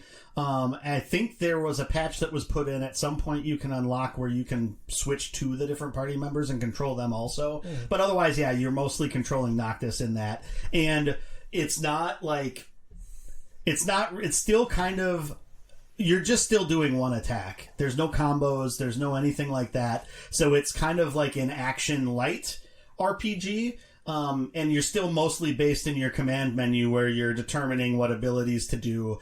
Your big thing with that made it a little bit more like an action game was that you would switch between your armigers, your different arms, to do different attacks with, like, switch to a lance because it's these enemies are weak against that, or switch to this type of sword. That was kind of the big difference in 15. And so now in 16, you're playing as Clive. Yep. You have a sword. You're never changing out your type of equipment. You have a couple of accessories that you can equip that will tie to different abilities. And then you have 3 sets of iconic abilities that you can equip. 2 abilities from each icon that you encounter throughout the game. Yeah, and the icons are actually not that far off of the arms, really. I mean, you're switching out the style of how you're playing. And the cool part is this game really allowed you a lot of freedom in the ability to swap out how you're approaching it. Because you can put ability points into these icons to either unlock additional icon abilities. You can only have 2 at a given time for that element. Plus the base one that you get that's like the special ability. So like for the Phoenix is the Phoenix shift where you dash towards the enemy. Garuda's is like a grapple where you pull things towards you if they're small enough. Or you can use it to topple bigger enemies when you get them to partial stagger. Yeah, and they all kind of have a cool little shtick to it. Ramu's was just kind of okay. I loved Shiva's. You kind of like skate and kind of you can freeze things in place. But the game lets you, if say you put all these points in to unlock greater amounts, say for fire, so I guess it would be the Phoenix one. And you do that, and then what happens is if you unlock a new one, and you're like, oh, these are cool ones, I want to try it. You are allowed to reset all those ability points for no cost. Free respec. That's wild. That's awesome. And the cool part too is that if you master them up twice, you can then do what's called mastering the ability, which then allows you to place it in any one of the icons that you want to. So you can start cross-classing. I didn't realize that was a benefit of that's mastering. What it does. Oh, you didn't? No. Oh, that unlocks like a whole different world to the combat. Yeah. So in the middle of this game, like I had been using the same abilities literally the entire game. I used the Flame Uppercut. I was using the Cyclone. After taking down Garuda, I was using Gouge and Wicked Wheel, I think is the one that you default with. And like midway through the game. Never went for the big ones, huh? And not until midway through the game when I'm like, you know what, I've been using these the entire time. My playtime is running short, so I just unspec'd. I reset everything, and they have a button for recommended. So I tried that, and I'm like, oh, well, this is really crappy. Like, I regret this decision wholeheartedly. When you did recommended, how did it respec? Yeah, how does that work? It didn't do the heaviest abilities, and it didn't... Here is the kicker for me. It didn't slot in your best abilities into your spots. It's whatever you had equipped before was still in your spots. So like I started using one wind for a while and having the second spot blank because I'm like, oh, well, I guess they didn't put any points into a second wind ability. So a recommendation against unspending all your points 60% of the way through the game and then doing the recommended build. The recommended, maybe there's some benefits to it, but after doing that for a while, I'm like, well, this is dumb and I hate this. So I unspec'd again, and this time I dumped all of my points into the lightning abilities because I hadn't done any of the bigger abilities. So I mastered the Judgment Bolt, which was awesome. And then I found a trinket that reduced the cooldown by 9 seconds. I'm like, all right, well, I'll just spam this ability as frequently as possible. And that's what I did with the fire. The rebirth? Yep. It basically, the Phoenix wings pop out and you create this gigantic kind of like AoE attack, and when it comes to like fighting trash, you can kill all of them in one burst. And that when we're talking about the talismans, each talisman in the game, a lot of them are just for specific icon abilities. It reduces that one by 22 seconds. Oh, wow. Right? I'm just like, okay, this is awfully helpful. So that I thought it was a lot of cool how you could just completely build it the way you wanted to be. The icon abilities were definitely cool and interesting, and you got to upgrade them with ability points that you earned in each combat. Burns, did you feel limited at all by only having 2 of each icon ability? I don't think so. Because it made you have to make choices, and it made you have to be cognizant about what it is that you wanted to do with each ability. And there's certain fights where certain abilities are pointless. Like, for instance, one of my favorite abilities was Ifrit's ignition ability. And so basically once you trigger it, you shoot forward in a straight or in a line, and you choose where you're going, and you hit like every enemy in there and pick them up, and they keep dragging along with you, and you're doing damage like every second while they're in like that. And then when you stop, it like blows up and does extra damage. I mean, that's an okay ability to do against something big when you have them staggered, but otherwise it's kind of pointless. I never used that once. Oh, I use that all the time. That's one of my favorite abilities. But like I said, in some of those battles when you're against one dude, it's not as useful. And so it's one of those things where having like a balance between what you need against large amounts of enemies and what you need against like one bigger enemy. You really need to think about how you have those loadouts on there. Yep. And then like mastering abilities of things that you know you want to plug into other icons. So it's like, for instance, I think the first one I did that with was like the uppercut for Phoenix. The Phoenix Rising. The Phoenix Rising, yep. Because I liked that ability, but I really didn't... Like, once I had the upgraded dash, like, that you just have manually on Clive, like, sure, you could go a little bit, you know, closer to the enemy, or you didn't have to be as close to the enemy to get there with the Phoenix dash. But it's like, I don't need to have Phoenix equipped then if I just do this. And I mastered the ignition ability also, so then it can go on any icon, not just on the Phoenix. And so basically I had those two there, and then I was swapping between, as I would get icons, different ones, and then plugging those abilities in. I used Gouge a lot because... It's hard to get away from Gouge. It's just so it's really good at staggering until you get something else that does a lot of stagger damage. You know, it's just nice to have. I use Titan's wind-up ability a lot too. But I think the thing about the combat system that is good is that it gives you a wide amount of play styles that you can kind of choose from, and then you can spec into different ones. If you don't like it, no penalty, swap it to something different. You know, if you really don't jive with one of the icons, you know, take all your points out of it and then just spec it towards the other things that you want to do more often. Because it's expensive. Like some of these, particularly like the big moves, you're spending 5,000 on one playthrough. You cannot unlock all of them. You can't unlock everything and master everything until you're on New Game Plus in Final Fantasy mode. There's no way to do it otherwise. And so you have to be thinking about why it is that you're equipping the different things, and which icons that you're using for their specific ability, because that's the only way to get their iconic ability. So like the Phoenix Dash or the Garuda Pull, or Mega Flare for Bahamut. Love it. The only way you can have those is if you have them equipped. You can't do those otherwise. One of the reasons that I didn't get into messing around with the abilities and loadouts is because this game was very easy. Like, I didn't feel a need to change out a lot of the abilities. And I think that's maybe one of the biggest hindrances in this experience. Because overall, like, I love the ride and I loved the story and I thought it was a very polished experience. But, like, just walking down the corridor, slay a bunch of little mobs, it's like, I didn't need to think about my loadout, think about my equipment, think about the abilities, the tools that I had in my toolbox outside of, like, the big boss fights. I felt like that was a major shortcoming in the game. And since we were talking about the different iconic abilities, I thought this was the right time to bring it up. Are you guys aligned? Was this an easy game for babies? Like Elden Ring? Well, so how it works is you're almost always kind of locked on to, say, the big baddie that you're fighting. We'll go that way. And when you hit R1 allows you to do a dodge. Now, the dodge window, for the most part, is pretty forgiving. Especially if you just spam it forever. Like, there doesn't seem to be a penalty. Like, I dodged 100 million billion times in 30 hours. And there's a ring that you can get through doing some side quests called the Berserker Ring, where when you do a dodge, it allows you to come in with a flaming sword and do extra damage, and you can shred things. So the two things that we didn't discuss down combat was A, the dodge, and then B is Torgal, which is your dog. And you can manipulate Torgal to be doing attacks, healing you a little bit, things like that.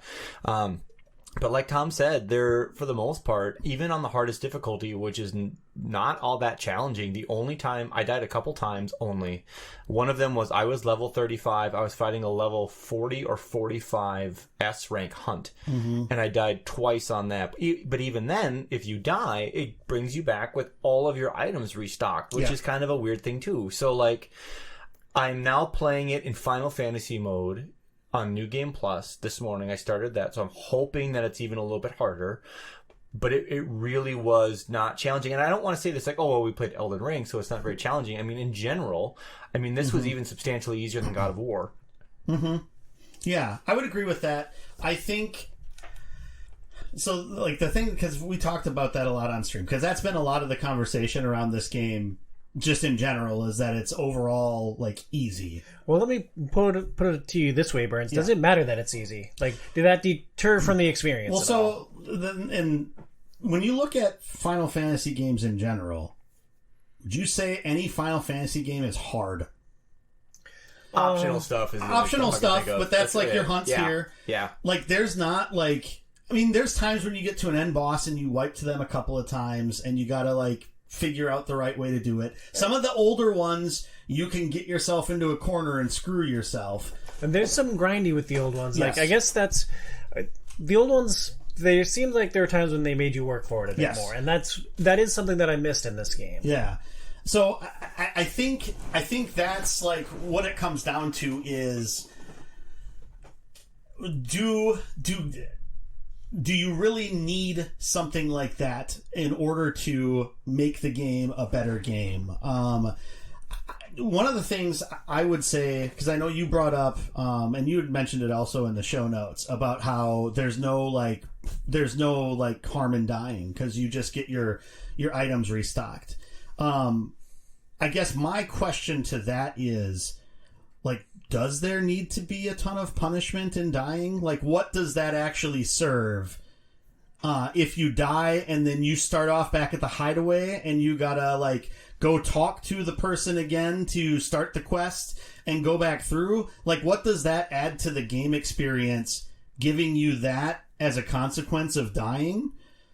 Or doing what it does and you just try to get better and go and attack it in a different way? Good point. And that's a fair point. I think with how much ability the game gives you to heal yourself, by the end of the game, you can have up to 8 healing potions, up to 5 high potions. It's really, there really isn't anything in this game that hits hard enough where you're going to chew through most of your stuff. Like, I accidentally wound up going in towards some of the end game stuff with 2 potions and 2 high potions, and I still got through. Mm-hmm. You guys ever go into a battle and think that you had Torgal equipped and you realize you're just burning through potions? Yeah, so you gotta hit left on the D-pad to switch between what items you're using and Torgal's attacks. I had a talisman on early game that made Torgal's attacks automatic, okay? Which was the only time that Torgal was there, because he was jumping around killing things. Once I took that off, I forgot that dog was even with me. Like, I just stopped using him. But when it comes to, I feel like with the combat, I never felt like I was going to be punished for making a stupid mistake. Like, I prefer it where it's not quite brainless, because there's times where it almost felt a little brainless. Yeah, I can see that. I do feel like I feel like what happened was they were trying to play to too many audiences. And so whenever you try to do that, someone's going to get left behind. I'm not great at dodging and twitch reflexes in a lot of games, and so I did die more than you did, for sure. Yeah, I did too. But it wasn't one of those things where I ever felt like there's no way I'm going to beat this boss, right? Mm-hmm. Now, is that a bad thing or is that a good thing? I guess I don't know. I do feel like there could have been more battles throughout that did sort of push things a little bit more, or made you have to really maximize what you're doing in order to succeed a little bit better. But I think the other thing with that is, if it's just going to try to force you into playing the game one way, is that a benefit either? And maybe the game just doesn't have enough interesting side stuff that pushes you with harder combat. I don't know. Like, that's kind of where I've been caught on this, because I will agree that the game is definitely easy. What difficulty did you guys play on? Because there was standard. There's story mode, standard, and was there a third, or was it just the 2 to begin with? It's just the 2, and then so, because their whole idea with, like, the difficulties is you had story mode, and basically the only difference between the 2 is that with story mode it automatically equips the helper accessories. Oh, okay. And that's, I think my understanding is that's really the only difference. Is that it'll automatically equip those for you, so that you'll have, like, the auto dodge equipped, and then the basically when you hold down the attack button or hit the attack button, it does the combos for you, and will do, like, your abilities on cooldown and stuff like that, so that you don't have to cycle through the icon abilities and stuff.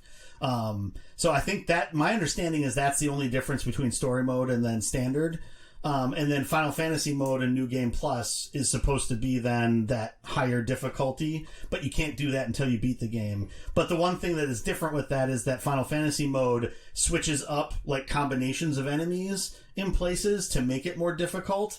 So that it should feel a little bit like a different experience. It's still the same game that you're going through from start to finish, but you start with all your abilities, so it's going to give you more of an opportunity to mess around with combinations of different abilities also. And for clarity, I'm going to go through New Game Plus probably. I will skip the cutscenes because I'm super interested to see how fast this goes if that happens. A lot faster, but the combat is fun enough where I would go through it again. Like, I don't want to take away from the combat system here to the degree going, oh, here's all these complaints, because like that's what nerds do.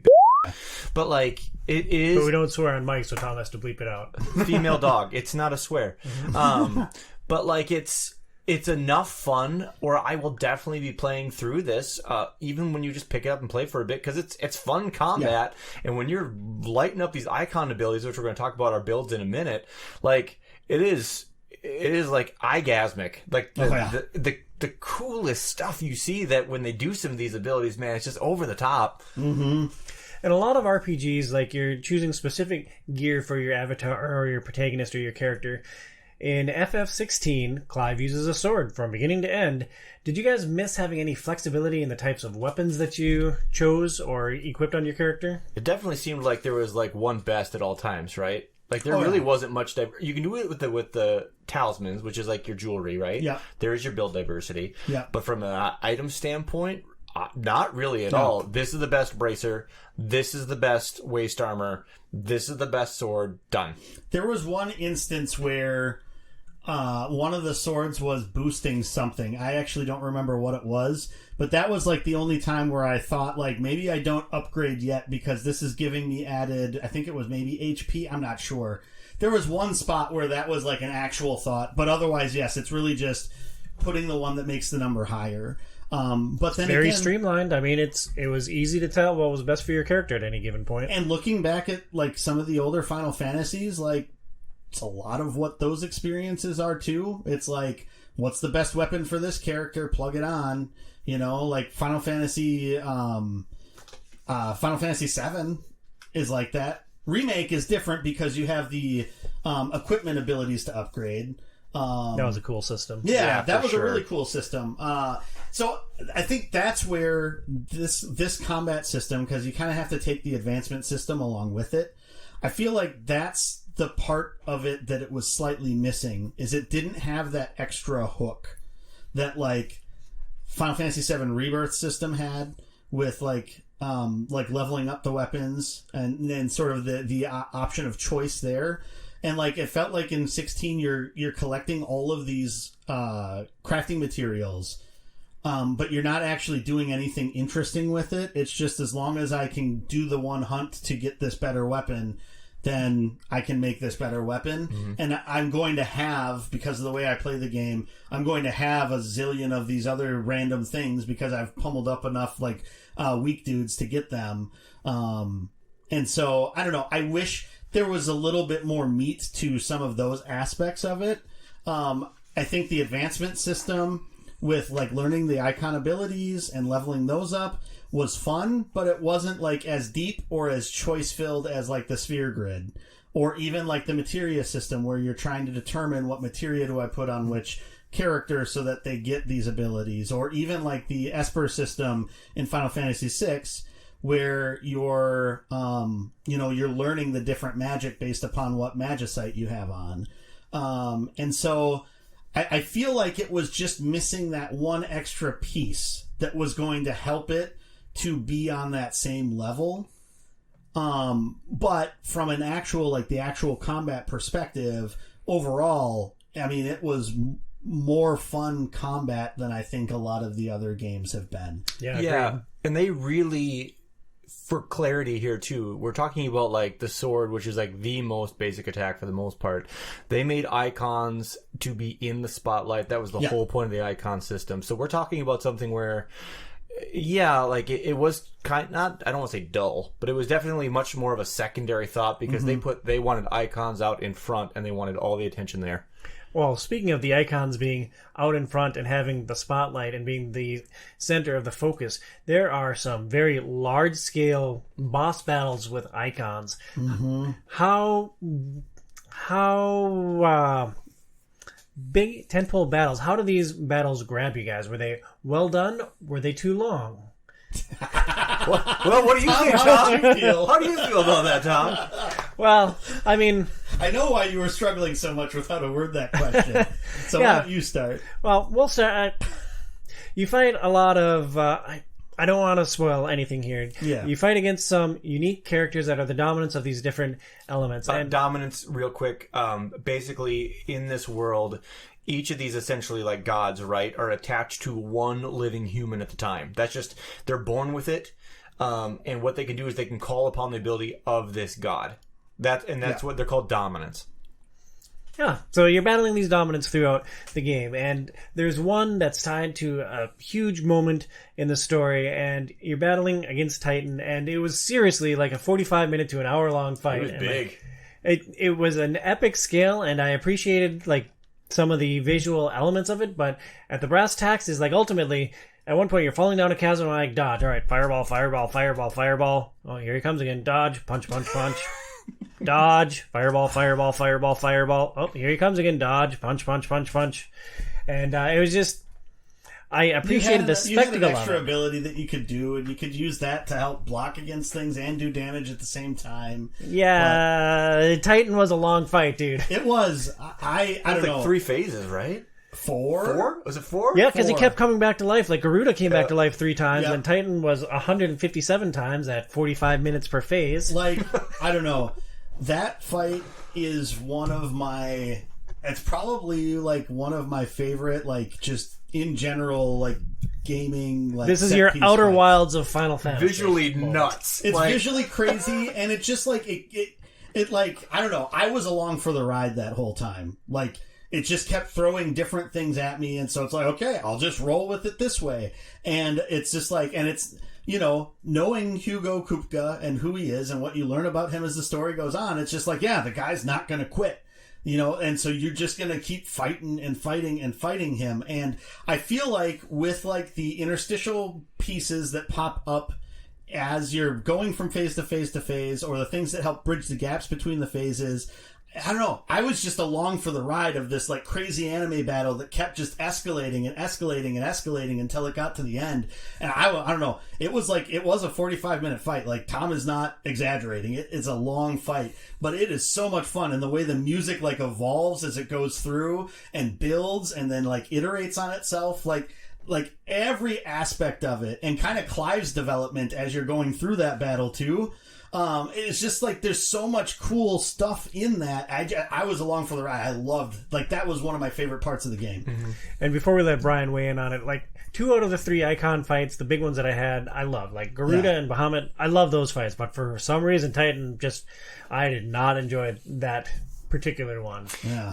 And fighting, when you're fighting as dominance, it changes how the combat system works. And it was almost like somebody was like, how do we make Advent Children look boring? Like, that was, it seemed like that was what they were going for, because it is so over the top, and there's these huge explosions, and there's like quick cutscenes where you got to do like the inputs and all that kind of stuff. But the icon fights, I would say they are much less about combat, and much more about just the visual spectacle of what's happening, because they really simplify the combat when you're playing as an icon.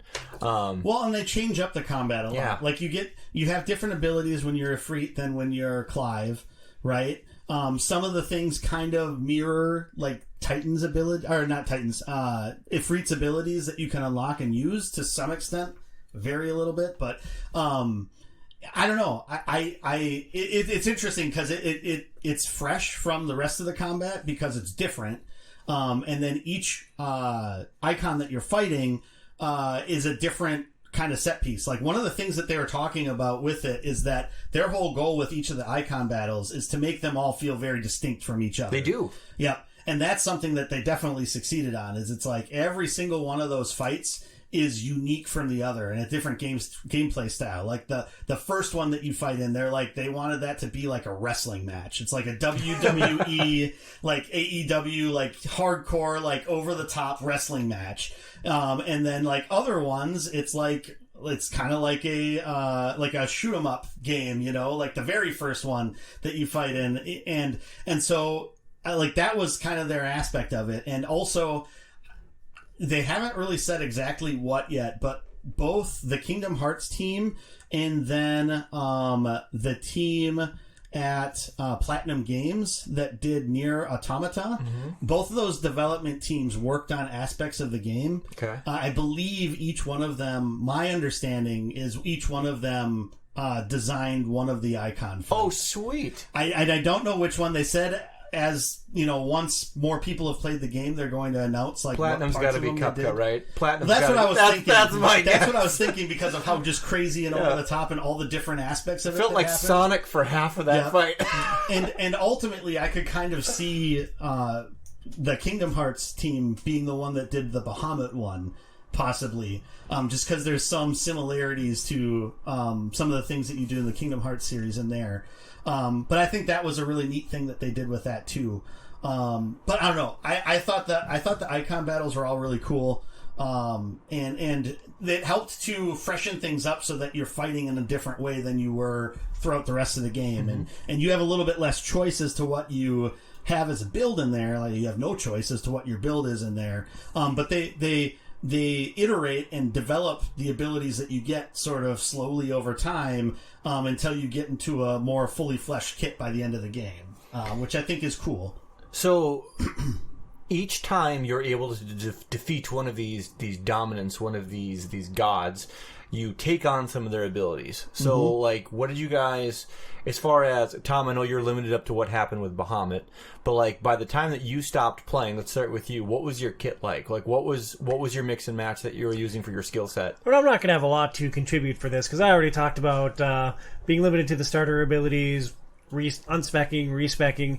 So at the end of the game, I was primarily using Lightning because I thought they looked cool. But I was not moving off Phoenix because I did not want to get rid of Phoenix Shift for anything. Like, I love that.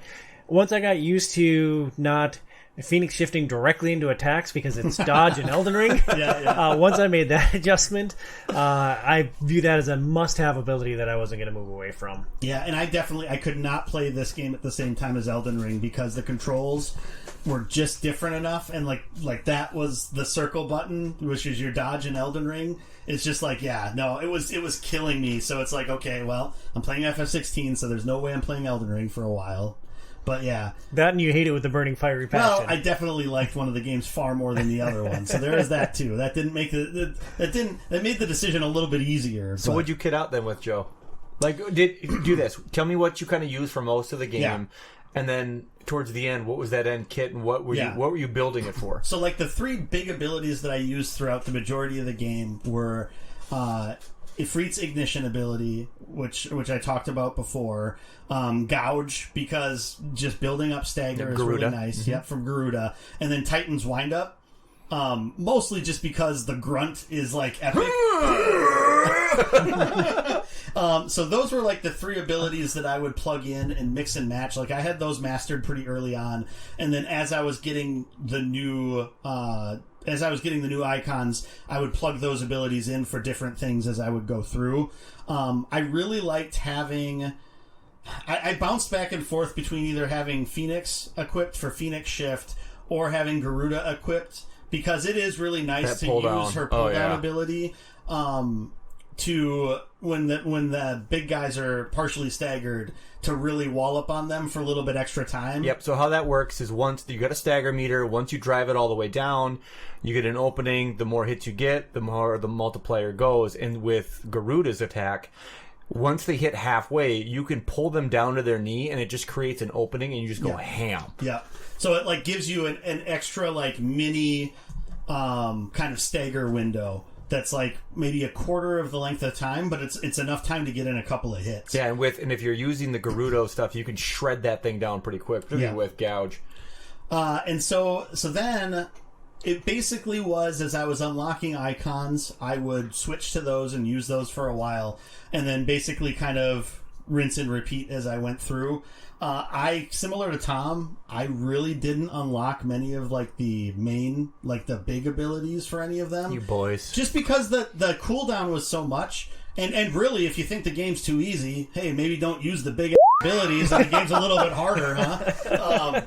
So, maybe that's part of the reason, too. I wanted to play the game like a man, but Get good at F-16 style, yeah. So what was your end Hinder build? yourself. What was the end build then? So, for a while, I used Bahamut with the Mega Flare and building it up and using Satellite to like do damage while you're holding it, but that went by the wayside. Basically, my end game, it was Shiva was one of them equipped, and Odin was the other one equipped, and then it was... Wait, Odin's in this game? Yeah, Odin's in this game. Zantetsuken is just like too good of an ability. It's sweet. And just...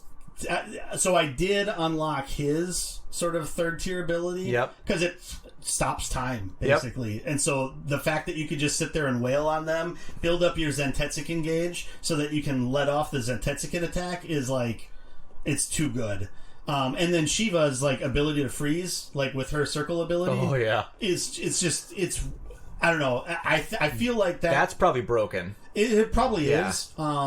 And thankfully, like, my timing isn't as good as yours, so it's probably not as broken for me as it is for you. Conceivably, so with Shiva, you can, you dodge, but if you hit the button as you're dodging, you'll freeze the opponent. And you can get hit, dodge through, freeze, hit, dodge through, freeze. If you wanted to, conceivably, you could keep most things from even moving. Yeah. Including some of the bigger bosses. It was just weird. Yeah. And I guess I used Diamond Dust on her at the end too. So I used some of the big abilities, but those were like two of my icon slots at the end, and then it really was bouncing between either Phoenix or Garuda for their circle ability, and then I had Ignition on one of those, and then I think at the end it was Rising Phoenix on the other one. Cool. So I did. I had Gerudo for most of the fights for like halfway through the game because it's hard to get away from the pull down. Yeah. And that tornado is awesome. If you guys are fighting little people, they're bouncing around inside the tornado. They can't get out. And if you've got on Phoenix Shift, you can blast up in there, pound them into the ground, and they keep getting chucked around. Though I will say, Tornado I stopped using because if you needed to see what anything else was doing, you can't see anything with that. Nice, thank you. And so it's just like okay, well, I have nothing what's going on. I'm just mashing buttons. So I actually stopped using that one basically because of that, because it was just too obstructive to my vision. And it sucks because it can get the stagger meter down pretty quick, but you can't see them winding up. Yeah, particularly against a boss. So my end game in the first slot, I had fire, so I had the big risen move to clear out the trash, but I also had the ice move where you throw out the big ice crystal, and it just keeps ticking damage. That was super useful. 2 was Odin, both of which were just to charge up the Zen. What's it called again? Zantetsuken. So that one, basically, what you do is you charge it up to level 3. Hold down your attack button, and then what happens is you just get this massive damage spike, and if you juice up that move, you get up to 5 levels, which is absurd. Yeah. And then finally, I used Bahamut, and I had Giga Flare on there, which is just an awesome move. And then I also had Diamond Dust, which is Shiva, and Diamond Dust. I didn't really realize why it was so useful right away. I was like, man, why are things dying so fast? Diamond Dust, when maxed out, is able to take most bosses' shields down to their stagger meter to half. Yeah. And if it's not a boss, you can take off the entire stagger meter in one burst. And because of how big the burst is, you can almost be at max damage for the multiplier. If they were at half stagger and you blasted it, you put them at 1.5% immediately, and then you go into Giga Flare and they are shredded. And then I also love the fact of Mega Flare, which is so when you're at Bahamut, when you hit circle, you get wings and you float around. if you can perfect dodge, it speeds up how this meter builds up. It gets to level 4, and then you hit circle, and basically you just rain down lasers essentially on your opponent. Mega Flare, yeah. That's how I started off every single fight, because it was just all of this damage. The only problems I ran into with this kind of stuff is two things. One, Mega Flare was challenging because when the wings are out, it kind of obstructs your view a little bit. Yep. And you can't always see what's happening. And I took a lot of hits there. The second part that was always challenging with the icons is there is so much lightning and fire and all this mad stuff during some of these boss fights, particularly some of the end boss fights. You cannot see if they're attacking at times because there's just too much blinding me. Yeah. So that's the only shortcoming I would say when it came to the graphics of this game. Mm-hmm. There's a point where it is so amazing you don't know what's happening anymore. I thought they were awesome. The game is kind of infamous for like streamers just because of the fact that because Twitch has such a pretty poor max bit rate, and so when it gets to some of those really crazy things that are happening on screen, it's just like pixels all over, just because Twitch just can't keep up with it. Got you. And so it's kind of infamous from a streamer perspective because of that, because it's just like, okay, well, this is where everything looks like I'm on a freaking 28.8K modem right now, but sounds like the best way to experience it. I don't know. I mean, it is cool, and it was fun. It was lots of fun playing with people in chat and stuff like that. One fun thing. So one of the people that was in chat, that's from Poland, Kupka, and I'm going to swear, I apologize, is little shit in Polish. Nice. So that's kind of funny that's his name. I don't know. I love that's awesome. Did you stream this entire game, Burns? Yeah. Wow. Yeah. Twitch.tv/HobbyBoxBurns. Yep. So yeah, they're all there in the VODs. Can you tell the group what level were you after 2 or 3 days? Because you power leveled to. I thought I was doing well leveling, and then you told me what level you were at after 2 or 3 days of streaming. Oh, I don't remember. It was 30s or 40s, wasn't it? It was something absurd. Yeah, I mean, I got up there pretty fast. I feel like you level a lot faster earlier on, and then it does slow down as you get near the end. Because I finished the game at 47. That's mine too. Yeah.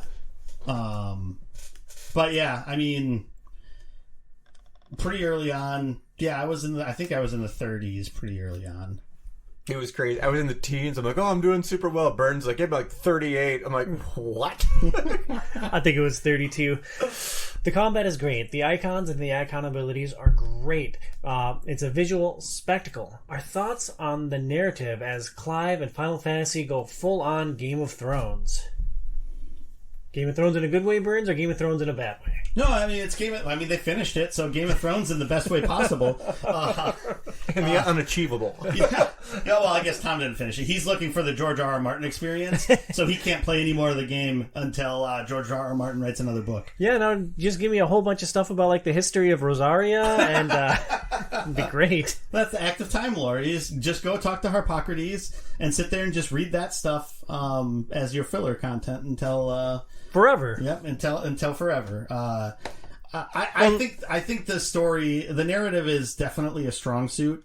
For the most part, there's a couple of things that I have some quibbles with, but this is definitely one of the best groups of characters in a Final Fantasy game, I think, hands down. And who are some of the standout characters between all of us? I mean, I know who. Yeah, Sid's my favorite. Sid is awesome. I mean, Clive is a really good character also, and so I think.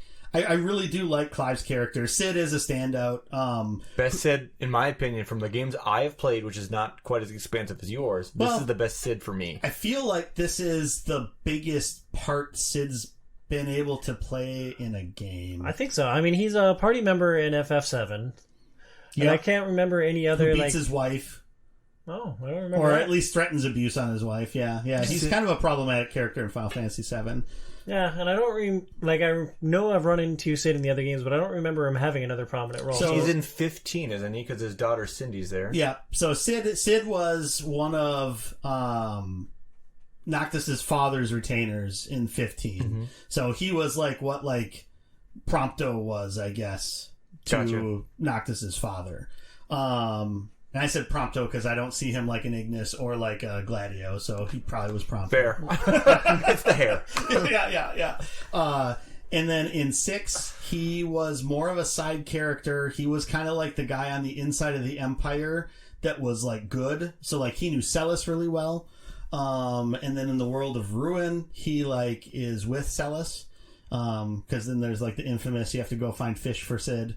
And then there was like if you played like the actual SNES versions of the game, you could get him bad fish and he'd die. And then Celis would throw herself off of the cliff. Oh my trying goodness. to kill herself, yeah. Huh. But then she'd wash up and still be alive. But yeah, Fail. that's not in the Pixel remaster. You can't do that anymore. Huh.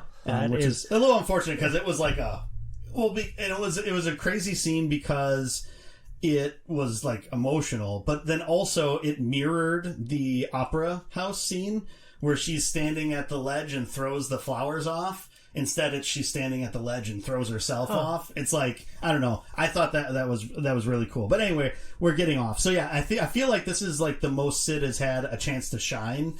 And he really is like the most important character other than Clive in the game. And the voice actor killed. Yeah. He's also, like we talked about, he's also in Diablo 4. Yeah. Who would have thought that the person that was Finch, just the jerky alcoholic road salesman in the British office, was going to be like freaking Sid in Final Fantasy 16 and be like your father figure and like your motivating factor. I don't know. That's just funny to me that's the voice actor is that guy. But one standout character apiece that's not Sid.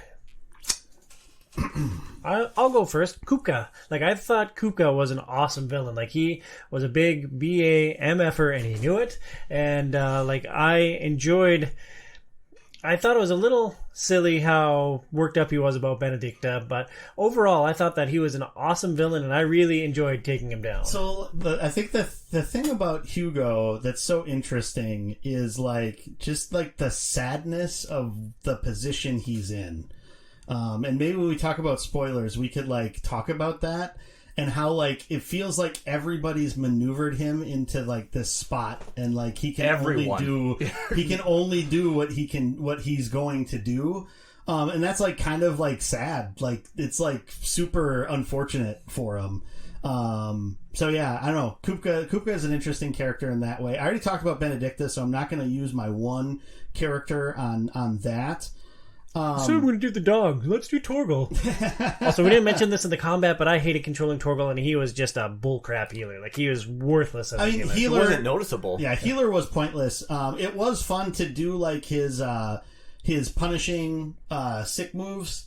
So basically, if you're at the end of a combo and you tell him to attack at the right time, he, like, cartwheels in and does a bunch of damage. And he'll hold them there for you to get reset and then go again. Yeah, so that was useful. I did use that a lot in the early to mid game. After a while, it's just like all of your other abilities so much better. Take more time, too. It's like, I can't really tell Torgal to do a whole lot while I'm floating around and building up my gauge as Bahamut. So I'm going to go with Otto as a character. So, you know, interesting choice. Otto is like the main administrator in the Hideaway. Yeah. And I think it's really interesting. So you have a point in the game where you can choose to go on a mission with either him or one of the other characters. Gav. Is it Gav? Mm-hmm. Yeah. And so since I'd already kind of been on missions with Gav, I was like, I'll give Otto a shot. And, I did the same thing. Yeah. And I don't know, it's just, I think it's really cool, like, getting a peek behind, like, Otto and, like, what his motivations were. And then also, like, then how important Sid was to him.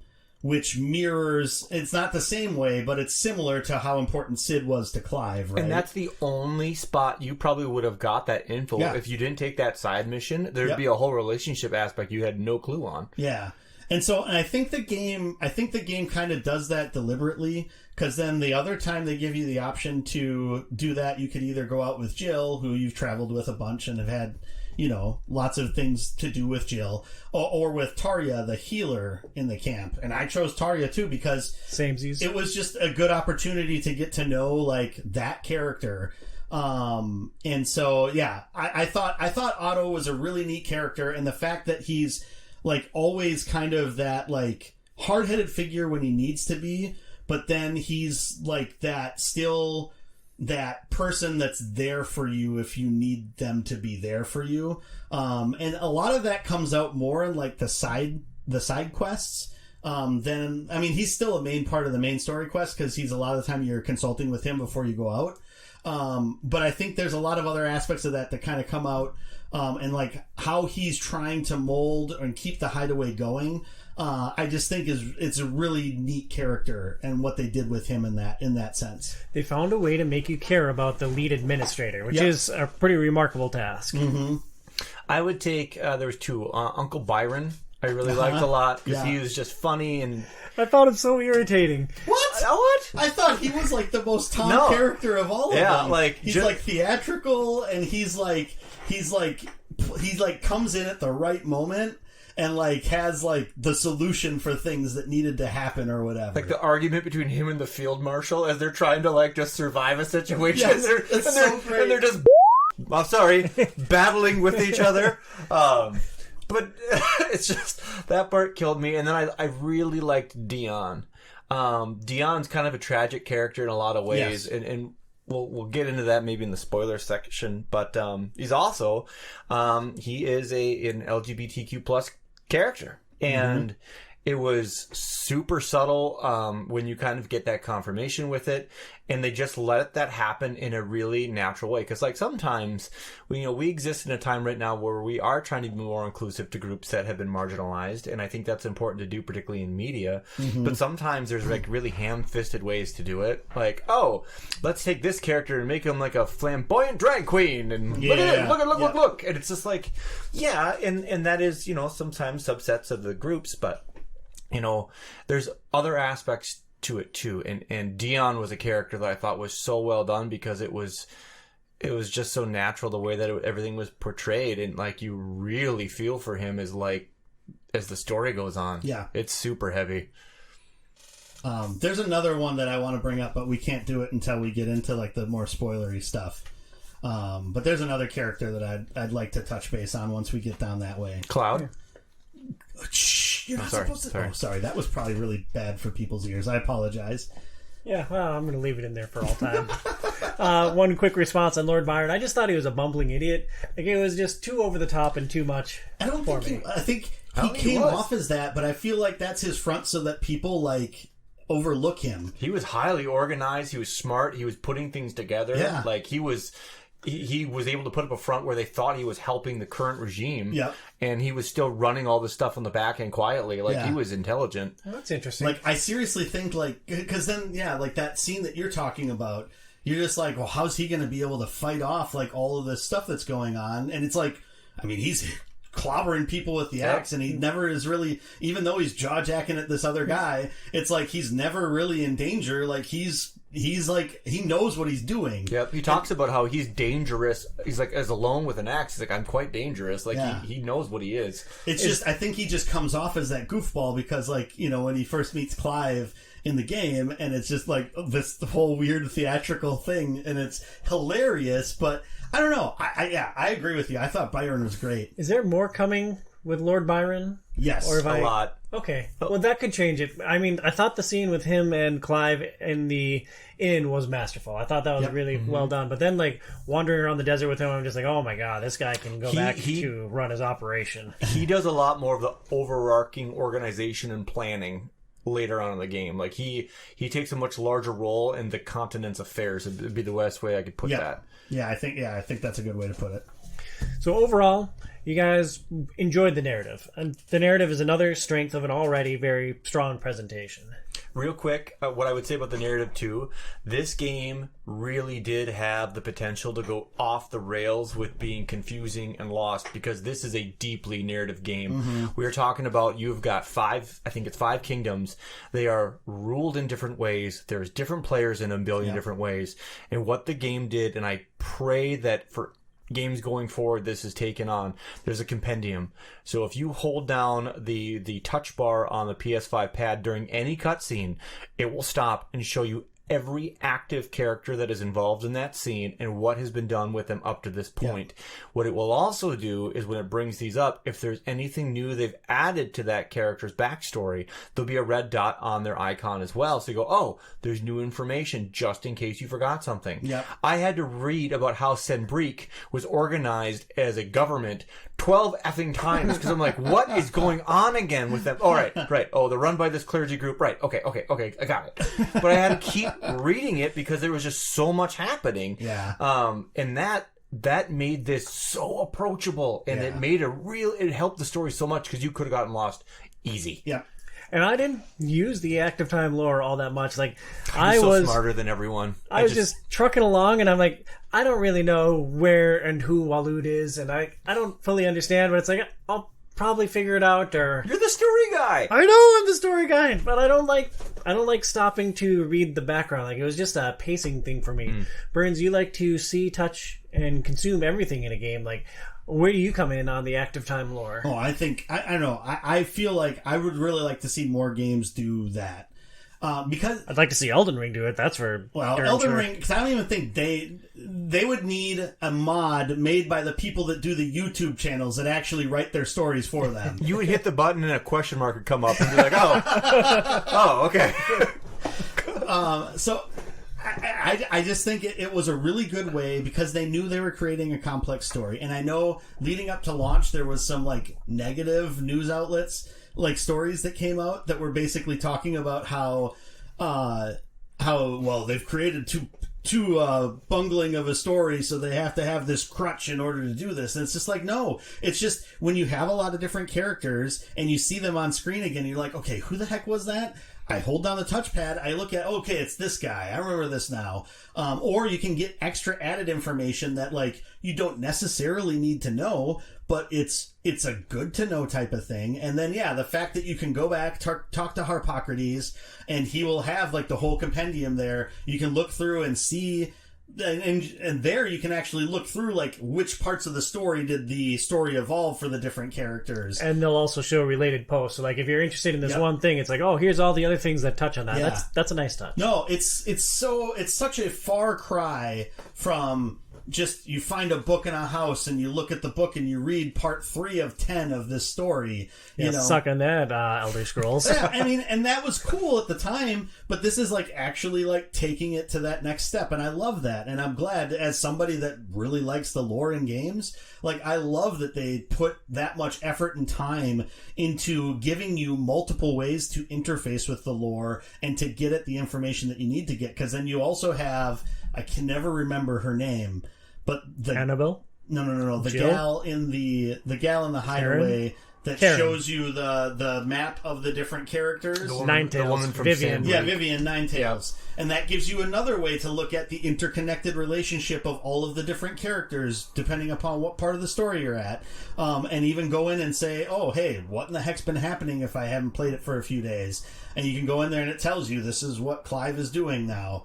And then what's the state of the world outside of that? Like, all of that stuff is just really neat and cool. And I think it shows that they care enough about the story that they want to give people ample opportunities to interface with it in the way that's going to make the most sense for them. And I think that's awesome. And it allows complexity. Yeah. Like, you can get so much more detail because you can still draw the details back. Without it, man, it would have been tough. I do have one drawback of the narrative, and that maybe goes into like the struggle. Do you want me to hold on to it into the struggle portion, or? Yeah, because I think we've already talked about a lot of what FF16 does well. So let's touch on any of those points that we haven't gotten to yet. Then we can go into your struggle with the narrative. I think this is an extremely polished and expertly curated experience. What I mean by that, there's never a moment that looks bad. There's never even like a single frame in a shot that looks bad. Like, everything has this extremely high level of polish to it. And like, yeah, I thought the combat was a little easy, but on the flip side, everything looked awesome, and I had a lot of fun firing off my icon abilities. I noticed that it took a lot of nuance from Final Fantasy XIV, like even the music when you get on Ambrosia, your chocobo. It's like, it's the music from FF14. There's a little musical flair when you complete a quest. I'm like, oh, yeah, that's from the MMO too. Like, that's a nice Similar. touch. Well, I mean, it's the same composer that did 14. Masayoshi Soken that did 16. I don't know. The music in the game is amazing. Like it is up there with like Final Fantasy 6 and 7 and 8 and 10 for like best Final Fantasy soundtracks, I feel like. And all those little remixes in the background, you'd be sitting there to see, and you're like, oh, wait a minute. Wait, okay. Yeah. I was with the royal family at one point in the game, or a royal group, should I say, not because there's a million royal families, but it's like playing the king's music in Final Fantasy 1. I was like, I'm like, how appropriate. Yeah. I'm like, this is awesome. And my wife loved listening to the music because she was picking up all these things from Final Fantasy 1, Final Fantasy 7, and it was just like... If I wasn't paying attention, I would have missed it. And I think the voice acting also is phenomenal. Clive killed it too. Clive was amazing. Sid was amazing. But even a lot of the bit characters, like Karen, like we were talking about, Gav, Blackthorn, even it's a different type of voice acting. Goots. There's so many different characters, and the voice acting for the majority of them is all like really well done. I think. And even like Benedicta and Hugo, especially I think are standouts from like the antagonist side of things. Yeah, I agree. The entire like package is just so polished and so tight. The combat is awesome. Everything with the icons is awesome and fun. The presentation, whether it's the music or the voice acting, all really well done. Brinzy, I know we talked on the top 5 list how much you love parts of a game that build on each other and expand as you explore as the game progresses. How did the Hideout meet or exceed or fall below your expectations in that regard? Yeah, see, I mean, I'm the outlier between the three of us, apparently. I thought the Hideout was awesome. The Hideaway and the way that it, like, kind of grows and develops, and, there's kind of, like, more people there as you go on, and then you get different parts of it.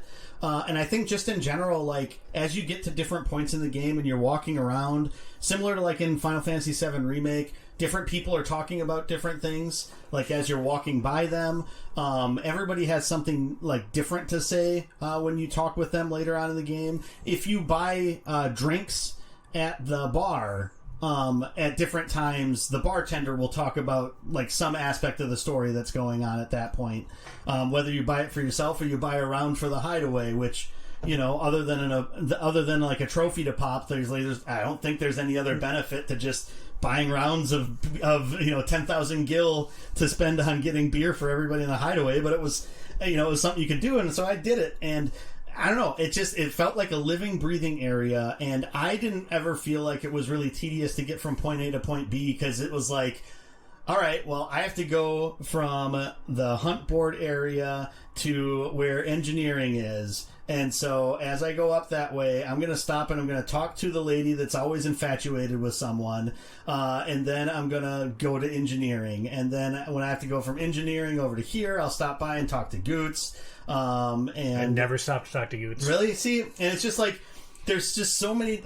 I don't know. And granted, I know the way that I probably interact with the game is probably a little bit more of an outlier, because I'm like that. I want to talk to everybody and see what's going on and kind of get to know them as characters. But I don't know. It felt like a living, breathing area that was continuing to develop. Which I think is why I liked it. Sure, it would have been nice if you could have ran a little bit faster to get from point A to point B sometimes. But the only time that I truly actively disliked it was when you're gathering all the stuff for mid. Because it's like, oh my god, like I just want to go and bash some more icons. Like, let's go steal someone else's soul. Like, I do not care about your plating for this. I'm sure there's going to be a payoff for it. But it's like, oh my god, I had to do a story quest where I bought garlic. A mandatory story quest where my big BA hero, beefcake that he is, rolls into the market. I'm like, I need some garlic. Well, that's the MMO development team coming out there. You gotta have a fetch quest or 3. Or 3. Clive's run speed, yes, sucked. And anytime that you're having to like go from the bounty board to like where they were doing the vegetation, there's no easy way to get there. So in the open world, you can actually get a faster run speed after you've been running for a little bit. It's time based, and then like he picks up the speed. I wish there was a run button, because in the Hideaway, nope, it's that slow speed, the whole time, and it takes forever. And particularly, like we're gonna talk about it now about the kind of the amount of side missions, right? Yeah. There gets to be a point where, like, at one point, like, there's a billion of them that pop out at once, and just running to get to the icons took forever. And I get it's not a major complaint, but it's like when things are so far apart and you can only go so fast.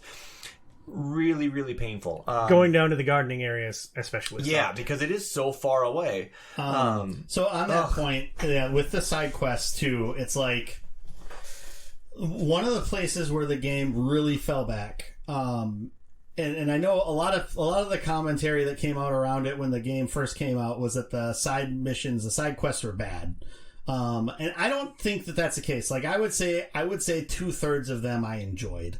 Or I thought that 2/3 of them were important to the story or helped to add things about characters that I'm glad that I got. World building was there for sure. Yes. Through the first 30 hours, I was mostly leave them, but there were a couple standout ones, like the one with the wolves in Sanbreque I thought was really interesting. Yeah. There are a couple in Sanbreque that I really liked. So, well, and some of those we'll get to that point in a second, because I want to touch base on the Northreach Sanbreque side quests in a moment. But I feel like the pacing for the side quests was off, especially the deeper you got into the game, because there's a while there where there's like no side quests. You like bounce between like 3 different missions. There's like 3 chapters or 4 in a row, and there's nothing there. I went to like the side quest dude in the hideaway. I'm like, I got nothing for you. I'm like, really? Yep. Like, okay. And then He just saves them up. yeah, because then it's like you get to the point where it's like, okay, you're about ready to go on the last mission. Now everybody wants you to do something else. It's like 15. It is a lot. That is not an exaggeration. And so they really needed to pace those out and balance those out through the experience more. Some of them I know couldn't happen until certain points because of the regions that you have unlocked at different points in time. But like it was a problem because, you know, when I go to sit down and play for 4 hours and I'm like, okay, I think I'm going to get to the end today. And then it's, you know, the third session after that where it's like, okay, I'm finally getting to the end today. It's just like, I still enjoyed a lot of those side quests, but it got in the way of like the pacing leading up to the end. It's like, okay, we've got to like bolster all of our like power to do this one last thing. And it's like, well, no, I got to run over here with this person, and then I got to go here for this person, and then that person at this area needs me again. And it's just like they needed some more of that stuff to be balanced a little bit farther ahead in the story so that it didn't all pile up at once. And you can't complete it after the final mission. Like once you do the final mission, like credits roll and you're on to New Game Game's Plus. over. Yeah. You can go back to your save file and do the stuff. Why? Like, is there something that remarkable that happens in that final mission that you can see without spoiler? Like, why isn't it like Jedi Fallen Order where you can just like get back in the ship, fly back to Dathomir, and find the last couple of remaining There's things? outcomes that prevent it. Yes. Oh. So I would seriously say they could have done something like they did in Final Fantasy 15 where it tells you at that point, like, you have to save in this bathroom with the dog. And if you do with Umbra, and if you do, you'll come back to this point when you continue your save.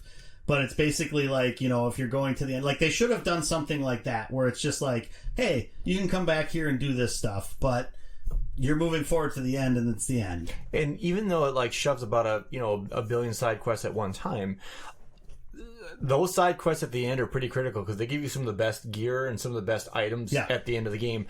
When you were talking about pacing, the one that didn't make sense to me is like towards the end of the game, one of the best swords you can get is Ragnarok. Okay? It's just a sword. And the problem is with Ragnarok, when I got that sword and you got it via a side quest, there were 2 more chapter unlocked swords. Masamune's one of them, and I forget what the other one is. Both were weaker than Ragnarok. So I got 2 swords that came through the story missions after I got Ragnarok. Never even equipped them. Yeah. Don't know what they look like. Yep. And the swords were also intricately styled and stuff. But there was no point because they were so much weaker. And I was like, well, why the hell would they give me access to this early? It's like in Final Fantasy 15 when the Ultimate played. You can get access to that in like Chapter 3. Yeah. And it's like there's no point to having anything else the rest of the game. Right. Yeah, so that's one part of the like the gearing system where I think they kind of fell off a little bit. Or like at least let you use the skin of one of them as the other one, so that A transmog would be a good idea. See it, right? Would have been something. But going back to one other point, I know I've been talking for a while, so I apologize, but It's a Final Fantasy show, man. That's true. This is your day to shine, Burns. the Northreach Sandbreck set of side missions, like you talking about the Wolves one as one of them. So this game, having played Detroit Become Human, that game is kind of knocked, and the main creator of those games is sort of knocked for, not really having a lot of subtlety when approaching subject matter. And so, like, when he was talking about using like these androids as an analog for slavery, it's like, yeah, I mean, we get what you're saying, right? Wait, what?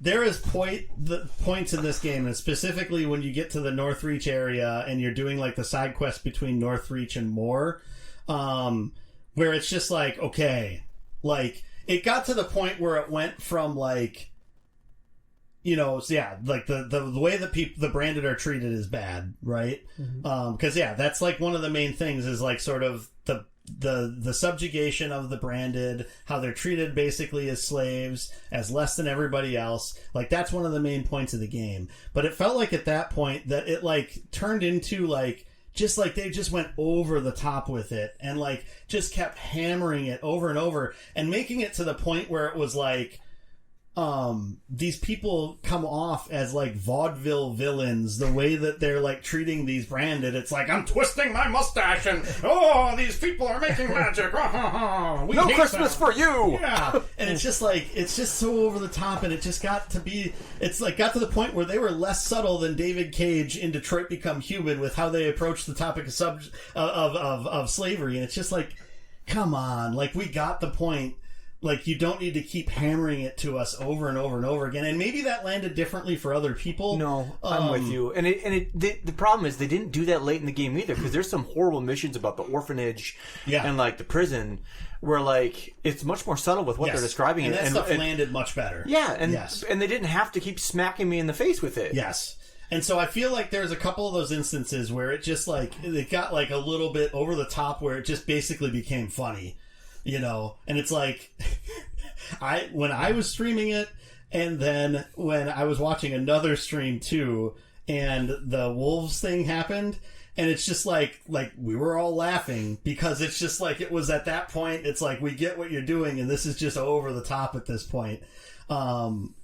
Which, I don't know. That was just one of the knocks that I had with it also, is just, it seems like they kind of got a little bit too over the top on some of those points. But overall, like I said, I still really enjoyed the narrative. Considering the scope of this game and the story involved, it's a pretty small piece. Oh, like, yeah. No, definitely. Man, they cover so much and they do so much well.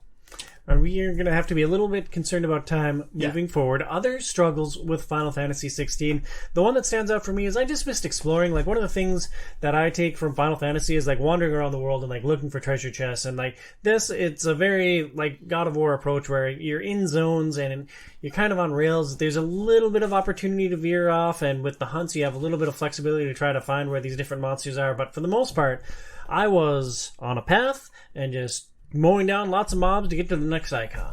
I mean, there's some areas where you do have the opportunity to wander around, explore, and find some things. Waloo, but that's almost the end of the game, too. But then, the Dalmekia. Through the desert areas? Some of the desert areas, there's some pretty, significant, branching off, areas that go into, I don't know, I wandered around there for a while and I was just having a lot of fun exploring different areas, and granted that was me wandering down paths and then finding things probably 10 levels before I was supposed to find them, which was fine because I just ride Ambrosia through packs of whatever monsters anyway. So I think there was still, I feel like it was better than Final Fantasy VII Remake from an exploration standpoint. I feel like there was more of a purpose to the world and the areas than the areas in Final Fantasy 15. It felt like Final Fantasy 15 had a lot of huge areas, but there really wasn't a lot to find in them. So it feels like this is starting to move more in that direction. I highly doubt that we would ever get a Final Fantasy game that's going to have like an actual open world area, because I feel like they want to make the game look too good to be able to actually make an open world, and what like drawbacks that what they would have to do to tone down in order to do that. And it's a challenge too, because like you don't want to overpopulate the world either, and it does feel a little bit empty at times when you're going through certain areas. But I mean, we see this in other games. Breath of the Wild was guilty of it too. God of War was guilty of that in certain ways too. So, but overall, I do feel like it's kind of like corridor to corridor, but that also kind of benefits the narrative. And being as the narrative was such a prominent thing, I think you had to kind of take the good with the bad. No, I want just the good. Just the good for this guy. One other thing that I wish they had, and they could easily patch this in, I do wish they had loadout options for the icon abilities. So like you could have like 3 sets of loadouts, so that I could like easily switch between like, okay, this is the one I'm going to do when I go into a boss fight or a hunt fight, and then this is one I'm going to have for like mobs. Yeah. Like it'd be nice if they just had that option, so I could quickly just flip between like 1, 2, or 3 of them before I jump into a battle. Like that would be something that would be nice from a quality of life standpoint. And then one other thing, because I know a lot of people have griped about some of these things online. What did you guys think about like the cinematic strikes and the cinematic evasions? So basically the QTE portions of like the big fights, where you either have to hit like R1 at the right time, or you have to hit square at the right time, or you have to mash square. I didn't think they were necessary, just because they gave you so much time to do it. Yeah, really like we're talking like maybe 6 seconds, 7 seconds. Yeah. Squares on the screen. Hit it. I'm gonna wait. Come on. You can Good do job, it, big guy. buddy. You know what's really humbling is the times when that's on there and then you hit the wrong button. What happens if you fail it? Because I never failed one. I failed an evade once, and I think I just lost more health, but then it still like went to like where it was going to go eventually. Anyway, it was just like an extra like animation of me getting like socked in the face, and then so yeah, some of them maybe end up in a fail state and you have to restart from the checkpoint or whatever. I'm not sure. I don't mind a quick time event. Like I thought the system was fine, but the windows were really big on them, so I was like, I think they're trying to add tension or maybe engagement in those moments, and it's just like, all right, well, boop, Yeah, yay, I did it. yeah, I've achieved. I do think it was also because one of the things that they wanted to try to be was cognizant of people that like only played, like haven't played a lot of action games, you know, since a lot of the games prior to this for Final Fantasy weren't action based.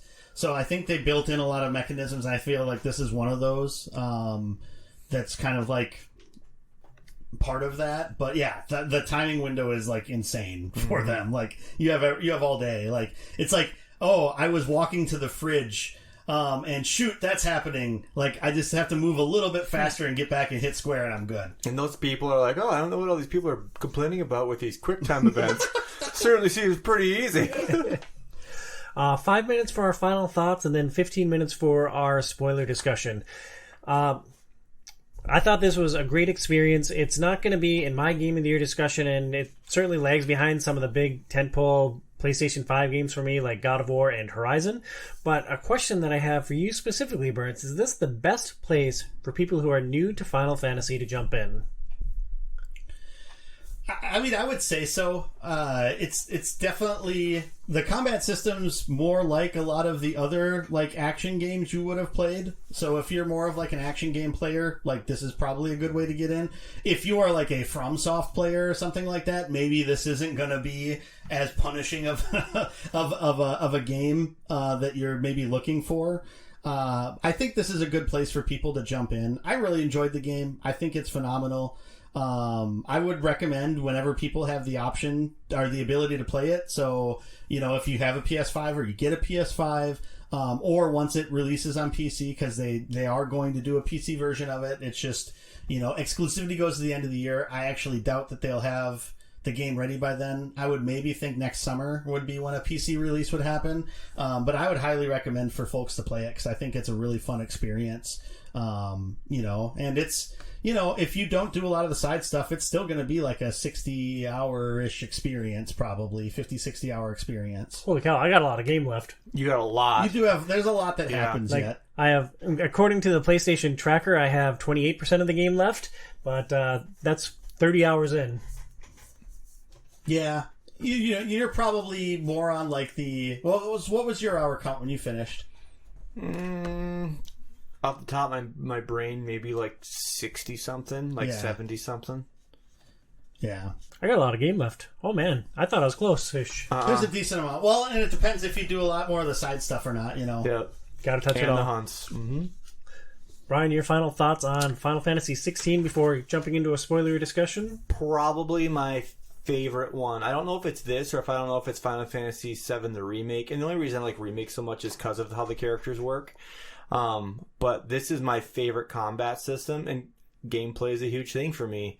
I thought the story was really well done. They made the story accessible when in some ways it might not have been accessible.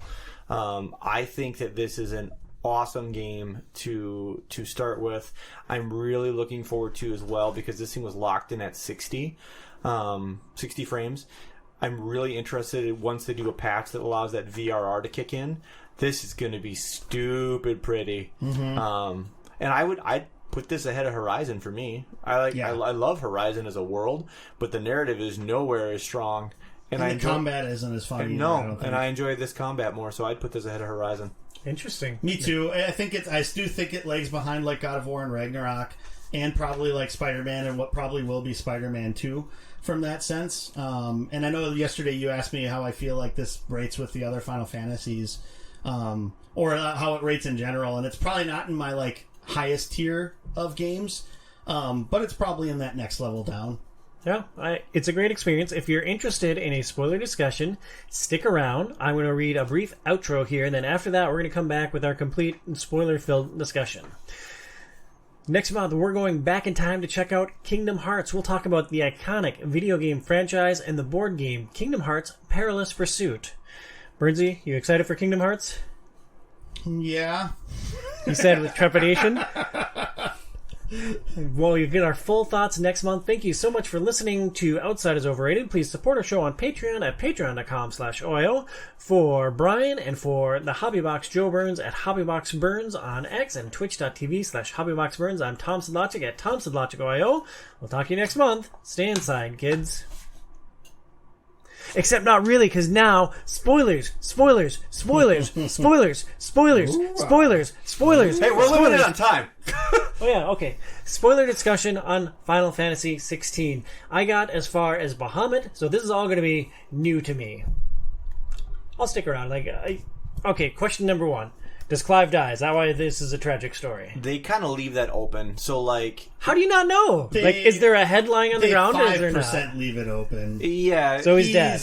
I'm pretty sure he's dead. Yeah, the star tells you, right? Well, that when the tells star you, fades. and just, I don't know. He was petrifying by the end. Yes, because the curse was heavy on him because of all the power that he took in.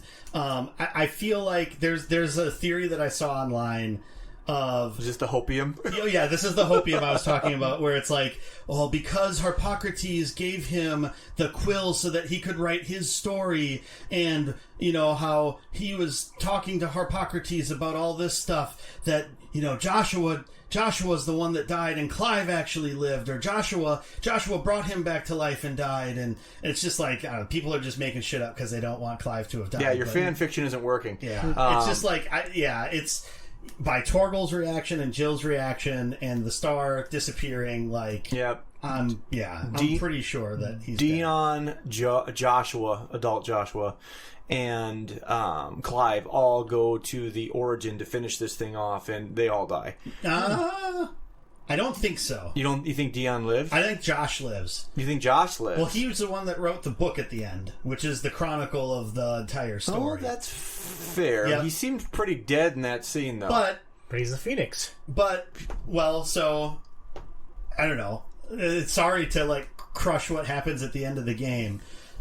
Clive takes all of Ultima's power, right? Yeah. So then he has everything. Curse, yeah. And he knows that he isn't the perfect vessel.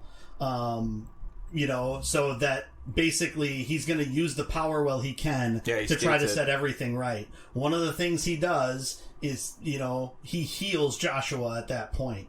Yeah, he takes the hole in his chest is corrected, and then I have a feeling that was enough to bring him heal back. Joshua, so that he was going to be fine. Okay, that's fair. I can see that. And so, if they do DLC, I could see that maybe being the continuation.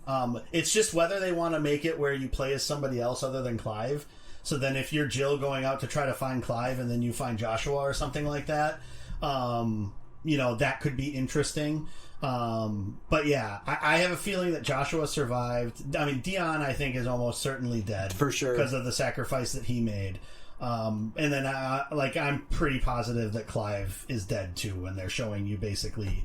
Yeah, because I thought the calcifying at the end, and so like the red star that signifies the family. When that thing goes, you're just like, okay, so like now I'd have to assume that that's the end for him. Yeah. And the fact that like Ultima 2, they did such a good job at the end of the game with Ultima explaining like Ultima's interest with stuff, why he was doing the things that he was doing, and then why the humans wound up developing their own will because they essentially got ignored. Yeah, it was a really cool how they kind of wrapped all that stuff up together at the end.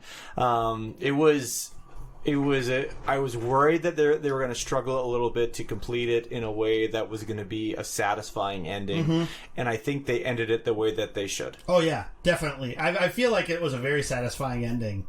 It was sad. Like, it was. I cried a little bit when Josh died. I was like, oh. Yeah.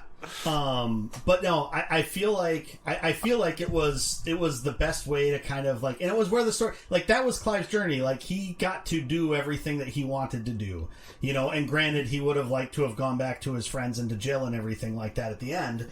But, he knew that wasn't going to happen. So he was going to make the world that they could all live in. Right. Yeah, but he fixed the blight. And I'm assuming he fixed the blight, and magic is gone. Right. Yeah. So there should be no more icons. There should be no more anything. It should just be the world before, like it was before Ultima planted the mother crystals and did everything that it did. Right? Yep. And there had to be a lot of time that passed because at the end you see the book. You see the written book at the end. At one point, this mother goes, your magic is only in your fairy tales, and so. You have to wonder how much time has passed where all of this has already been forgotten. Mm-hmm. Yeah, I mean, probably a couple of generations or something like that. Yeah, it had to be. Right? I don't know. I was really happy with how it all, like, other than the side quests kind of, like, taking over. The binge. At a point there near the end. Like, I think overall, like, everything else was, like, really good as it went from, like, the story all the way through, But going back to some of the things we talked about that we wanted to touch on, like the Benedicta and Hugo and Barnabas, Sid, like that whole like love quadrilateral or whatever you want to call it. Who's Barnabas? Barnabas is the king of Waloed. Yeah, the king of Waloed. Like that, like Kupka and Benedicta are like these two powerful characters that thought that they were like charting their own path and like trying to do their own thing, but they were being controlled by like everybody else around them.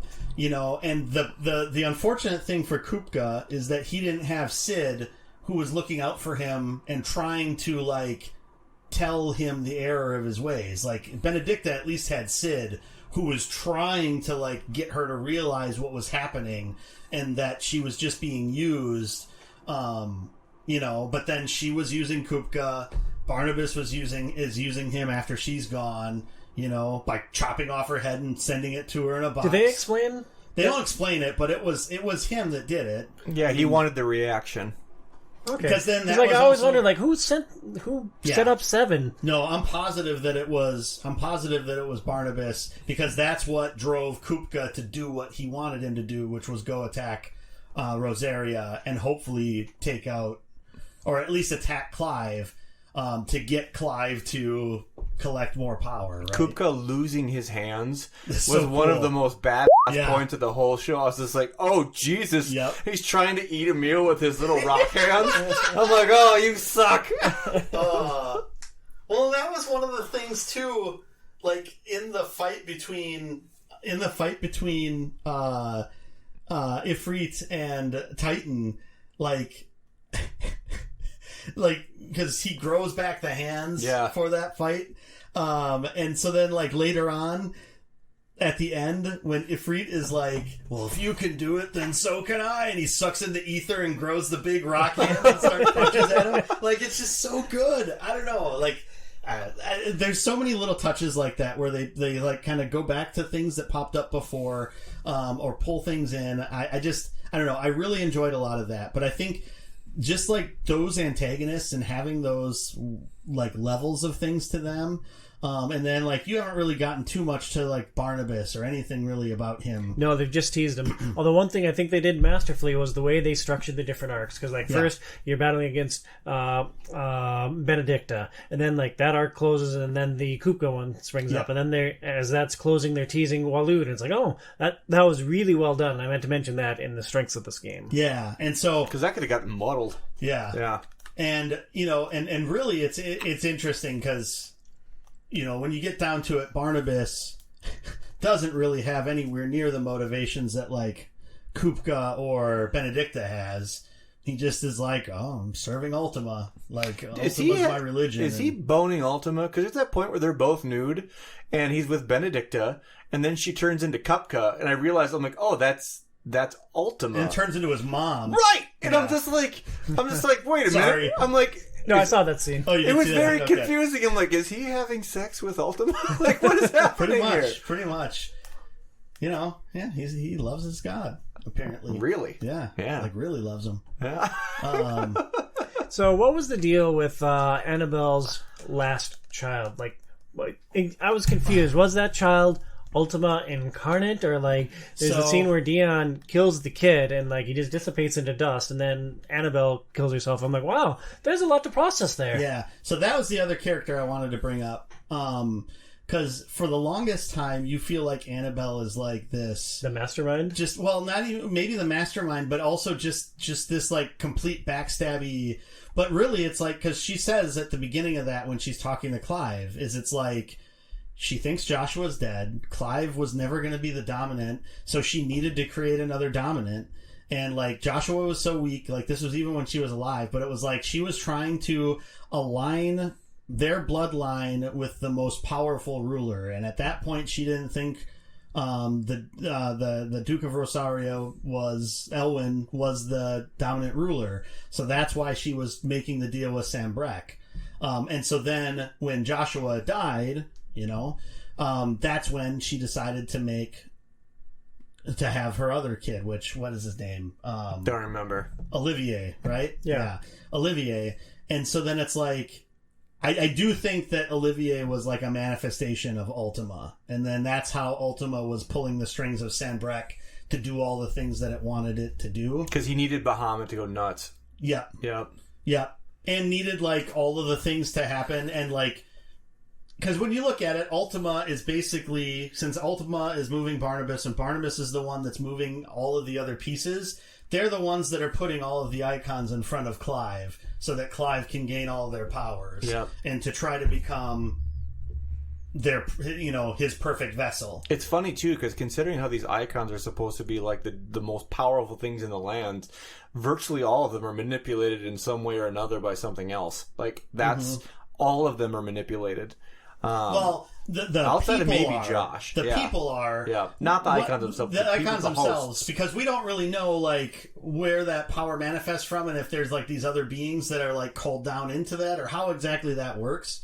You know, and then Joshua at one point brings up like Leviathan the Lost, you know, which is like the one icon that's not represented. Yeah, he's up on isn't he up on the mural? He's up on the mural, and so that's part of the reason why Clive couldn't be the perfect vessel, because he doesn't have all the icons, because there was not a dominant of Leviathan, because Leviathan either hasn't chosen a dominant for a long time or whatever, and so then, you know, that's why he wouldn't be able to pull in all that power and survive.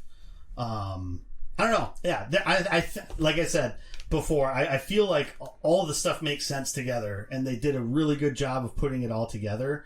There's just those little things here or there that pull it down from being like a masterpiece, and maybe New Game Plus does have like that combat that's a little bit more meaty. I'll let you know. A little bit more beat. I'm going to play through it I just wanted to give myself more time. It's probably something that I will do like this winter, or something like that. And this is definitely a game you can pick up and put down. Like, that's the beauty of this one. Particularly once you've gone through it once, the combat is something you just fall right back into. And again, it really is super similar to how God of War felt to me. Particularly with the three icons, the three weapons, same kind of thing.